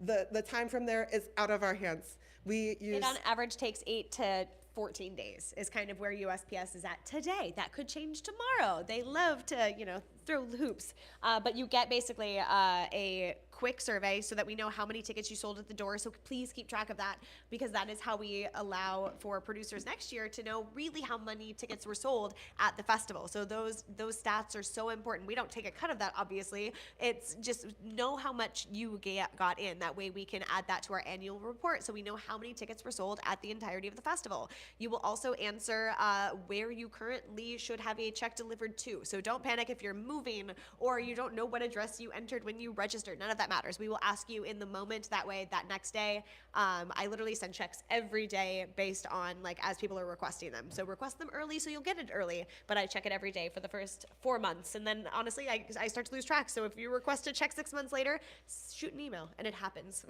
every year. I think that's questions. Yeah, questions. I'm gonna start here first. Yeah. Yes, I know. Hi, since I'm still sitting on my question from a while ago because it's going back to a topic from early in the evening. My name is Tim Christian. I am producing 2 shows this year. Last year was 1. The first year, I'm at LA City College Theater Department. Last year was our first year. This is our second year. So to make my life miserable, I'm producing 2 shows instead of 1. Although we're going to have 9 shows in our venue. Okay, one of them is called Travelers. I have to remember it because the title's changed up. Travelers, a 2-hander in disconnected parts, and Mythologia. So one is an ensemble traditional play. The other is 2 solo shows. At any rate, we're almost always a free ticket venue, which has blessings and curses. So I'm not expecting any kind of a run on comp requests, but does anyone have any experience giving somebody some sense of value when they tell you they want to see your show and the ticket is free anyhow? Like, I'm not sending Uber Black to their house. I'm not buying them dinner after, but I can't save them $20 because we're not charging $20 for tickets. And thank you, and I'm listening. Go. Wait, these are our questions. I was kidding. All right. I was with Mike. Okay, we're gonna do this once, otherwise we could get into a mass amount of. No, you're so good, Tim. I will say, and while I'm walking up, it's all about narrative. At the end of the day, it's about how you're marketing, and so these are accessible tickets. Hey, I'm excited about the work. I want to make the show accessible. Come see the work for free because I want to make sure you get your ass here. So it's about the narrative. Yeah. Thank you. I'm Leopold Nunan. I'm Leo from Rio. You can take Leo from Rio, not the Rio from Leo. So I'm doing a Leo from Rio Latin Icons. It's a live show with the band. Please come see my show. It's gonna be wild. And I'm Brazilian, so my band is also Brazilian. We're gonna do bossa nova, jazz. We have a whole performance doing an homage to Tongwa. Yeah, so please come. And I am telling everyone that this is invitation only. So I'm making very, very, very VIP, very VIP. You can have to text me because it's only with the VIP list only. So you have to text. So you're gaslighting all of your audience. No, I'm telling. Because really, it's really invitation only. I'm gonna put a list on the door. If you're in the list, you come in. If you're not in the list, you're not gonna come in. See, it's about the narrative. I think you proved the point. I love it. Oh my God. Thank you. We've lost control. Okay, next question. Tim, what have you started? All right, next question. Yes. Hi. Hi, I'm Tanya Dixon. Whoops, is that? Oh, wait, next question, real quick, guys. Next question. My show is Roast Your Chestnuts. Mrs. Claus has left Santa's fat ass, and she's come here to be an influencer in Hollywood. So, kind of pivoting back to the comp thing, could you guys explain a little bit more on the balance of the comp swap? I noticed a lot of people, there's a lot of different discounts given with fellow fringers. So I just didn't know if, say you have a 50-seat theater, like what is an average? You want to accommodate your fellow fringers, but do you just get to a point you go, eh? Or is it better to charge a couple bucks? I just kind of didn't know the comp what we did. Yeah. Does that make sense? I think that that again goes back to your goals. Is your goal to get like and like what you are trying to do? Like some people would rather paper their whole house and have it be sold out than they would worry about it. And what I would also say is that people are so sweet, but they're so flaky. And so what I would do is I would do a really strong way that you're tracking your comps, and I wouldn't worry too much about giving too many of them out. But what I would do is make sure that you're not giving them out and they're not going to see the show, because therein is what the problem lies. And so also, my fellow artists, don't fucking do that to each other. Yeah. I think it's really smart to do comp swaps with each other. I also think you don't have to see everyone's show just because they told you they want a comp swap. And I think that you could be really strategic and do it with the people that you know you would work with in the future, because you guys have similar narratives and you could make that your line. Like right now, my goal is to sell out my show with enough money to be able to do X. So I can't accommodate everyone. So I am doing comp swaps with this many shows, and I have a $5 code here. Totally acceptable.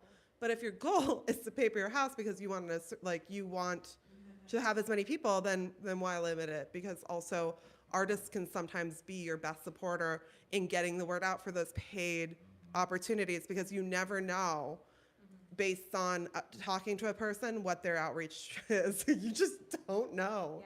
Yeah. And it's a great way to get to know each other. But if you're in a limited house, so people who in 20-seat houses, I know often will say, I'm only comp swapping with people that I'm doing marketing with because I have limited seats. And that is totally valid. And if anybody gives you shit for that, that's on them. Yeah, and I think there's nothing wrong with not doing that. I want to name that too. Like everyone's gonna have a different goal. There's almost 500 shows. Each of you is coming into this with a different goal. The key is to keep your goal, remember your goal, and use that goal, and it's all gonna play into it. If your goal again is just to get it seen, to get awards, then yeah, you're gonna want to comp that house. But if your goal is to make money, you're certainly not going to want to do that. And so I think the key is just knowing what your goal is, sticking to that, and not taking more than you're giving. So I think that's key too, right? If you're like, nope, I can't give away comps, that is totally fine. That is allowed. That doesn't make you a bad person or a bad artist. That means you have a budget that you have to hit, and that is okay. But it also means maybe make sure people know that when they're offering you comps, so that it's not going only in one direction, right? That's, yeah. That helps. Thank you. Yeah. Yes. Okay, I'm going to start there, and then we'll pass it down. Could you pass it down? Yeah. Hey, thank you. Hey, my name is Ali Khan. I have a show called Alberta. It's pretty much a human and an AI having a real human experience. And the question is, can AI replace that human connection? So if you want to know about that, come see the show at the Hudson Theater. Yeah. You gotta come see it. It gets crazy. So 2 questions I had. One question was about the reviews. I sent out like some press stuff, and some people replied saying that they have ad packages. Is that common? And also, is it common to pay for reviews? And then my second question was for comps. What I've been doing is just like subtracting the number of seats, and I know I can only do 50. So I need to go back and actually click the comp, right? And then I would have to like put their information in. Is that how that works? So comps, you have 2 ways of doing it. You can add comps, right? So if you subtract it to make sure you have a full house, remember, you can always take shows down or house down. You can't put it back, be up beyond what the venue actually has. So you have 2 ways of doing it. For like when you're adding specific comps, you're going to want to put their name and email into comped tickets is the button. Add their name, and if you add their email, you can add just their name. They're just not going to know they have it. Whereas if you add their email, they're going to get a, hey, you have a ticket to show, and then they have that track record. Additionally, if it's more of a chill, like, hey, here's a comp code, like if you just want to give a bunch of free codes out to your fellow artists, I find the easiest thing to do is just create a $0 discount code. That way it'll save you a lot of trouble, but then again, you're not tracking at that point. You're trusting, like you're trusting that everyone who's taking advantage of that is gonna give that to you. So those are the 2 things. And then with paid advertising, yeah, you want to? Yeah, I mean, is it common? Yes. Unfortunately. Is it something that you have to do to be successful? Fuck no. But some people, like, I would say, some people really find it helpful to be in these models that work. And so some people find those things helpful. I don't think that it works for everyone. And I think what you should look at is your budget. And if you have a marketing budget and you're going to get looks from a certain number of people that makes sense to you for a good ROI, return on investment, you do it. If that ROI is not there for you, you see what other shows they promote. What are their audience like?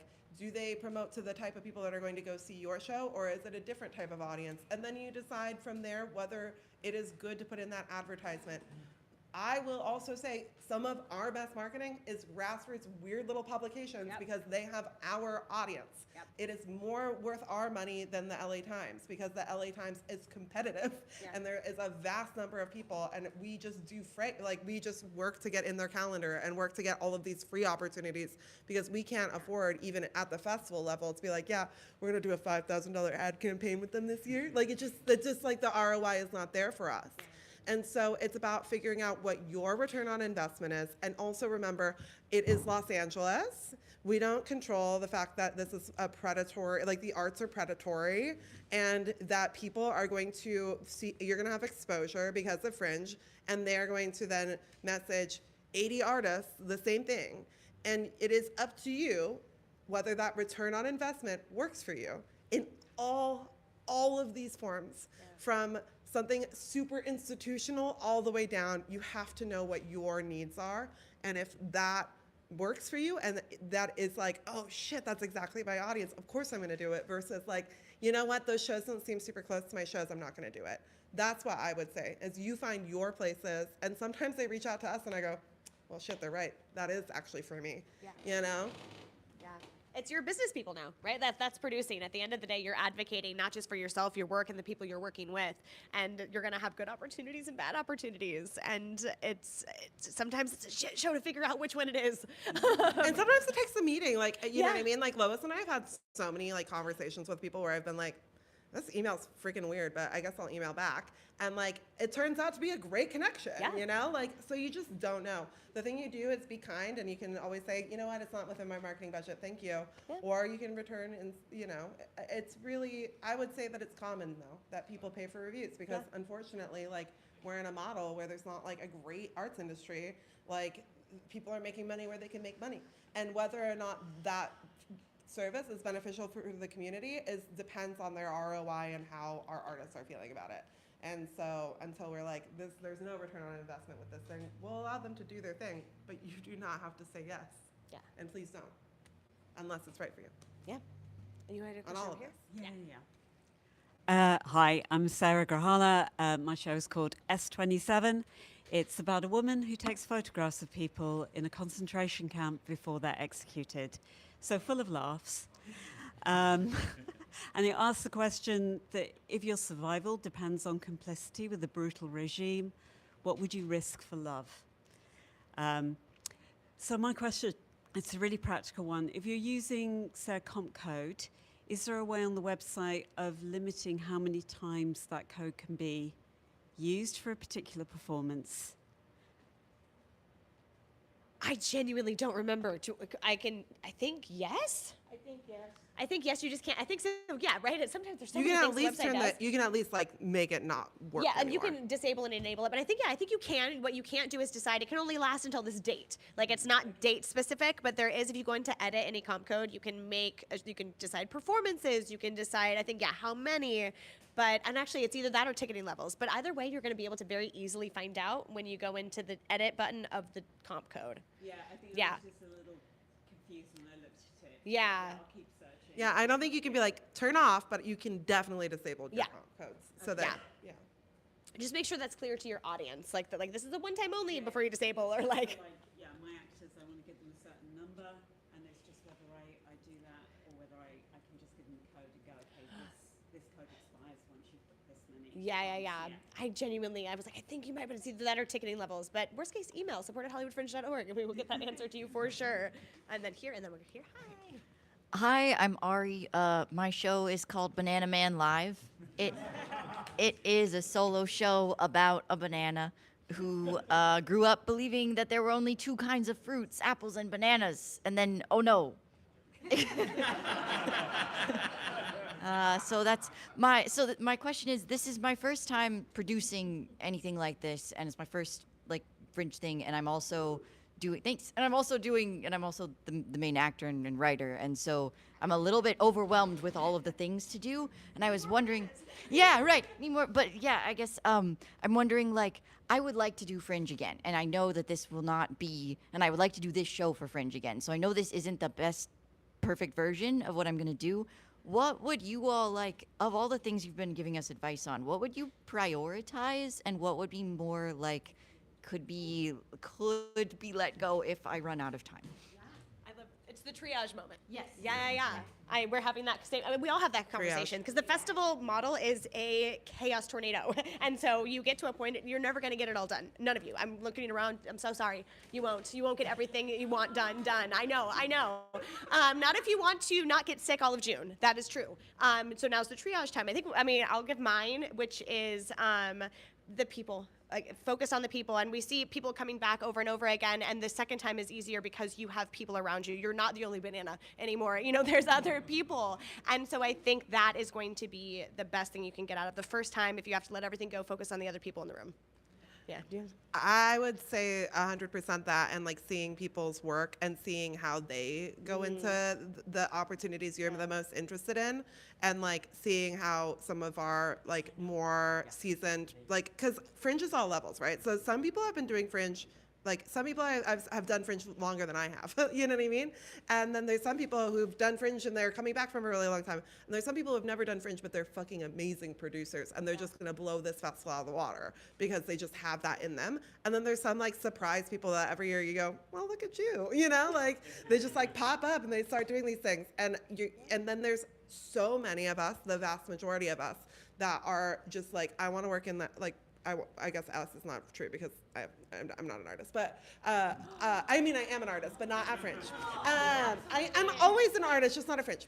But there's this sense of like trying to build your people is so important, and that actually means seeing their work and making sure that you can make your show the best because you're seeing so much work, and then you're seeing what audiences are responding to and how to make sure that you are making yourself marketable. Because unfortunately, art for art's sake doesn't make money. Art for art's sake doesn't make a career. Art for art's sake is what you get to do when you are like really like doing that muscle so that you're not just always working for someone, you know what I mean? But that being said, there's great examples here. Like, you just like, you can see pathways because people are literally forging them. And like, I know that people in this room will forge a pathway that we didn't know was possible. Yeah. And that like you're gonna have to forge it because you are the indie artist believing in yourself, but I believe in you to do that. And like it will be that will be the next person that we'll have on a panel or we'll have on our podcast, and we'll be like, oh my God, how did you do it? Because the truth is that it is you doing it. And Fleabag, was not a one-hit wonder, went to the Edinburgh Fringe once and had a great time. That show went through like went to multiple festivals, won multiple awards, went through so much development before it was even seen by executives. And there's so many pathways that aren't Fleabag that come because of Fringe, and I think that it's a great idea to just like dive into the community if you're just trying to get your bearings of being an artist here. Diving into the community is the number one way. And then secondary, I would say asking for real feedback in your reviews. So I would say in your email, I actually am looking for feedback. I want to make this better. Please feel free to give me feedback because this won't be there. Now remember, your reviews will last forever. So if you don't want people to be mean to you on Maine, maybe be selective with who you're asking for that, but asking for real feedback, you can ask for that in real time rather than like via reviews. You can also be like, I'm not taking reviews on the site for this run because I don't want that, but here's a little way for you to tell me what you thought. Like there are different ways of engaging that can be more private and sometimes a little bit better for somebody. Somebody sent me a Google form once, and I actually filled it out because I was like, I actually don't have to give you feedback that is public, and I can, as a festival producer, be like, this is what I saw. It was actually it was a fantastic show, but I had 2 notes, and it was so cool. I got to give those 2 notes, being like, this is how it would translate into America because they weren't from America, and somebody might have that for you for their opportunities. So, yeah, Absolutely. I follow up. You can limit how many tickets. Tuesday was run. So you can limit how many tickets. Okay. This is actually my second time coming to Fringe, and I was shocked at how many friends I made and that I'm in contact with. I did my show in New York. A bunch of them were in New York too. We all got together. We all marketed together. We actually helped get audiences together. I'm like, hey, let's throw a party. And we did, and we got a lot of people at our shows. And it's been incredible. And it's true, when you go to other people's shows, you're gonna see all these brilliant ideas that people have that are like, don't cost anything, especially engaging with people while they're leaving. When they're leaving, you can just give them one little thing. Doesn't have to be anything. It could be like a little sticker you got. It could be like whatever. It doesn't have to do with your show. It could be really just a way to just engage with that person. And when you get a lot of reviews, it actually ups your link juice on Google through Hollywood Fringe. When you look up your name, link juice, let me tell you, it flows. It flows. There's nothing. Thank you. That algorithm sounds evil. I like some link juice. I'm trying to hydrate, and I tell you what, I need it, and it's great. And I don't know why you're laughing. This is public, right? but it is. No, it really is crazy because you'll look up stuff and you think that you put everything on your own personal website, and Hollywood Fringe will always come up first, and it's great. And it's great because then they'll see pages and pages of reviews of people talking about it, which is awesome.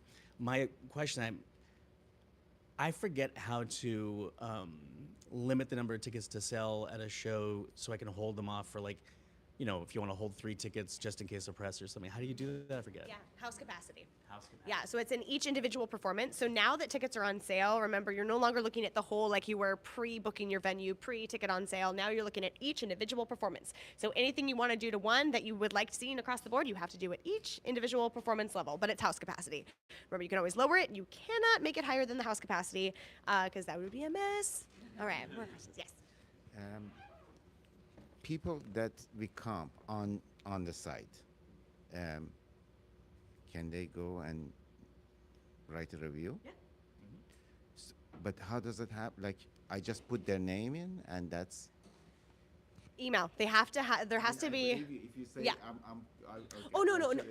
So you have to write their email in. So it's like if it's just their name, they're not going to have. To put their email Yeah. But Yeah, anybody but we'll- can review your show, Yeah. even if they didn't buy a ticket. Yeah. And then the way that you get it to be certified, which means that we can verify that they have a ticket, is you email support, you say, hey, actually this person did see my show. Could you certify your review? And then we go, boop, certify.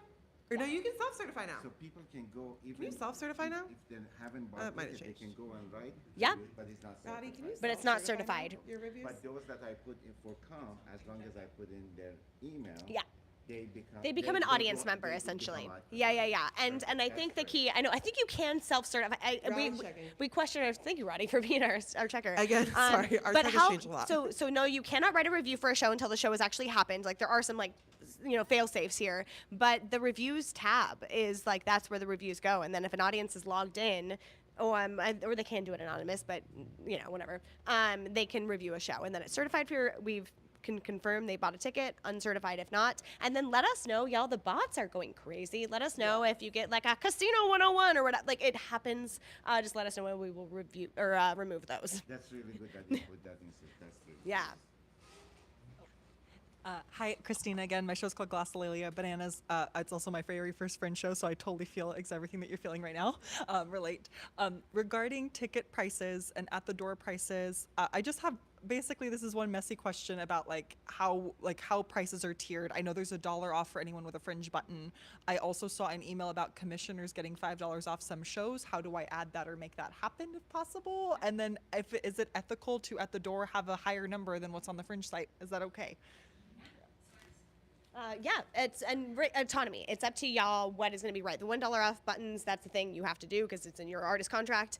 The Commissioners Club and volunteer discount list is an opt-in. Nobody is forced to, but if you're looking, it's a great way if you're looking to build that audience from people who are voting, who are seeing other shows and talking about shows. And in the Artist Hub marketing blog, you can sign up for that to give a discount code for $5 off of your tickets. Also, a really good type ticket I just want to hype that up really quick. Yeah. If you're like, I really wish that I could see my poster on the Hollywood Fringe Instagram, the only way that we do that outside of our partnerships is that you sign up for this discount list, and we literally market those throughout the festival. So it's also a great way for you to just be able to be like, you're offering $5 off to our members. There's 100 of them. You're not going to sell out. You're not going to create a craze.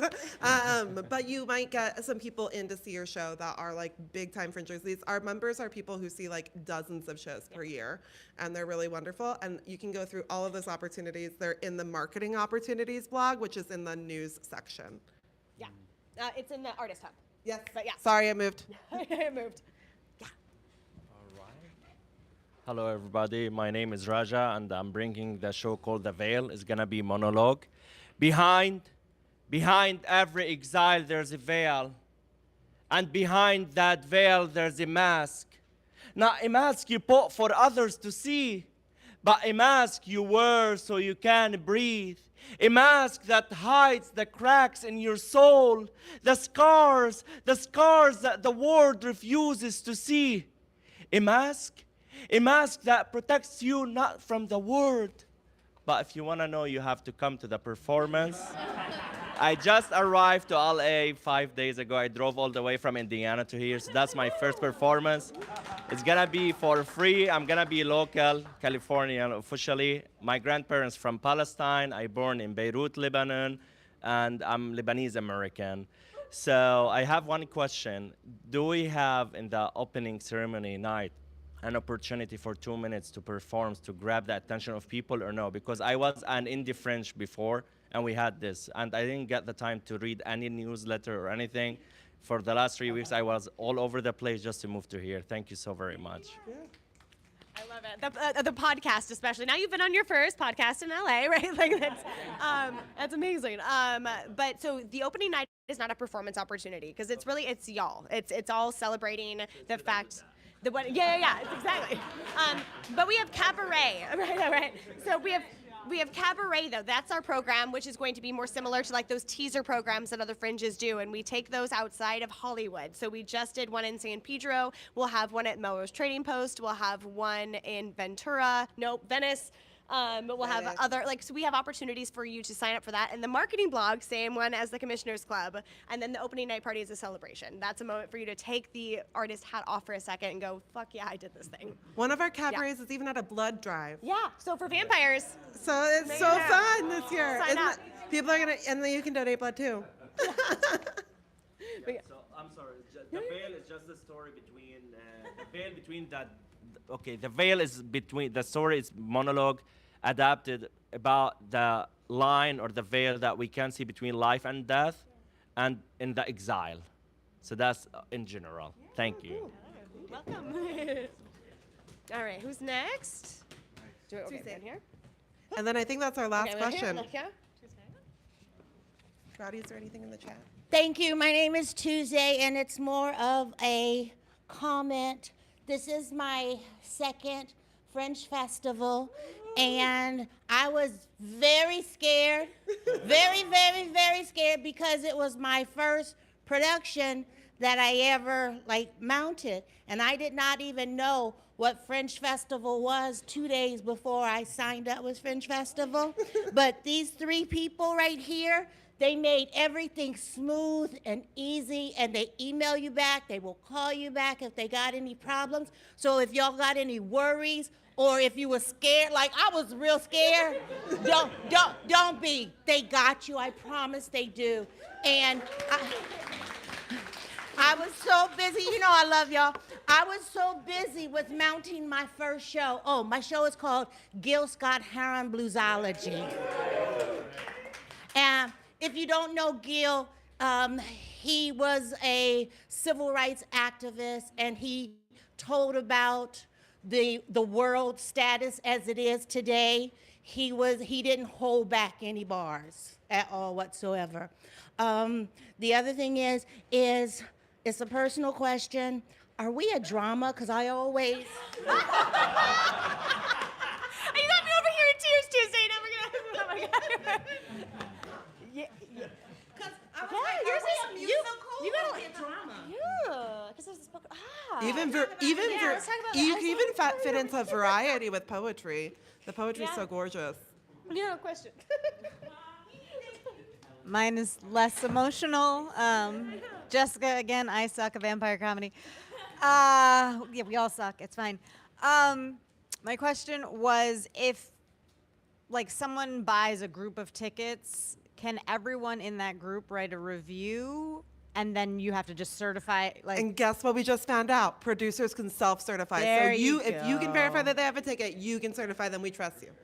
Great. We mostly trust you. We trust you with this one. So you would just then verify, oh, they all were there. They were all under my buddy Ross bought 4 tickets, but these were all people there. Yeah. I want a buddy Rolf, but and it's just an easy like click thing, or okay.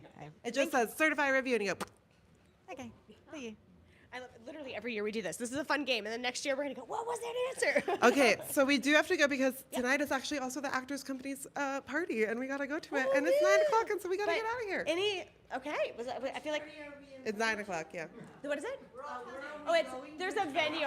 It's one of the venues. If a lot of venues if your will venue do like is the Actors Company, their venue party for their venue is tonight. So Yeah. if you are at the Actors Company, that is tonight. And I know other venues are doing other similar gatherings. Don't forget to come to office hours. Do not forget to come to our community walk this Saturday. If you're like, office hours are a bit loud, come walk with us around the Hollywood Reservoir Saturday at 10 a.m. And otherwise, we'll see you at the Fringe. Let's do this, y'all! So sweet. Not yet. No, I don't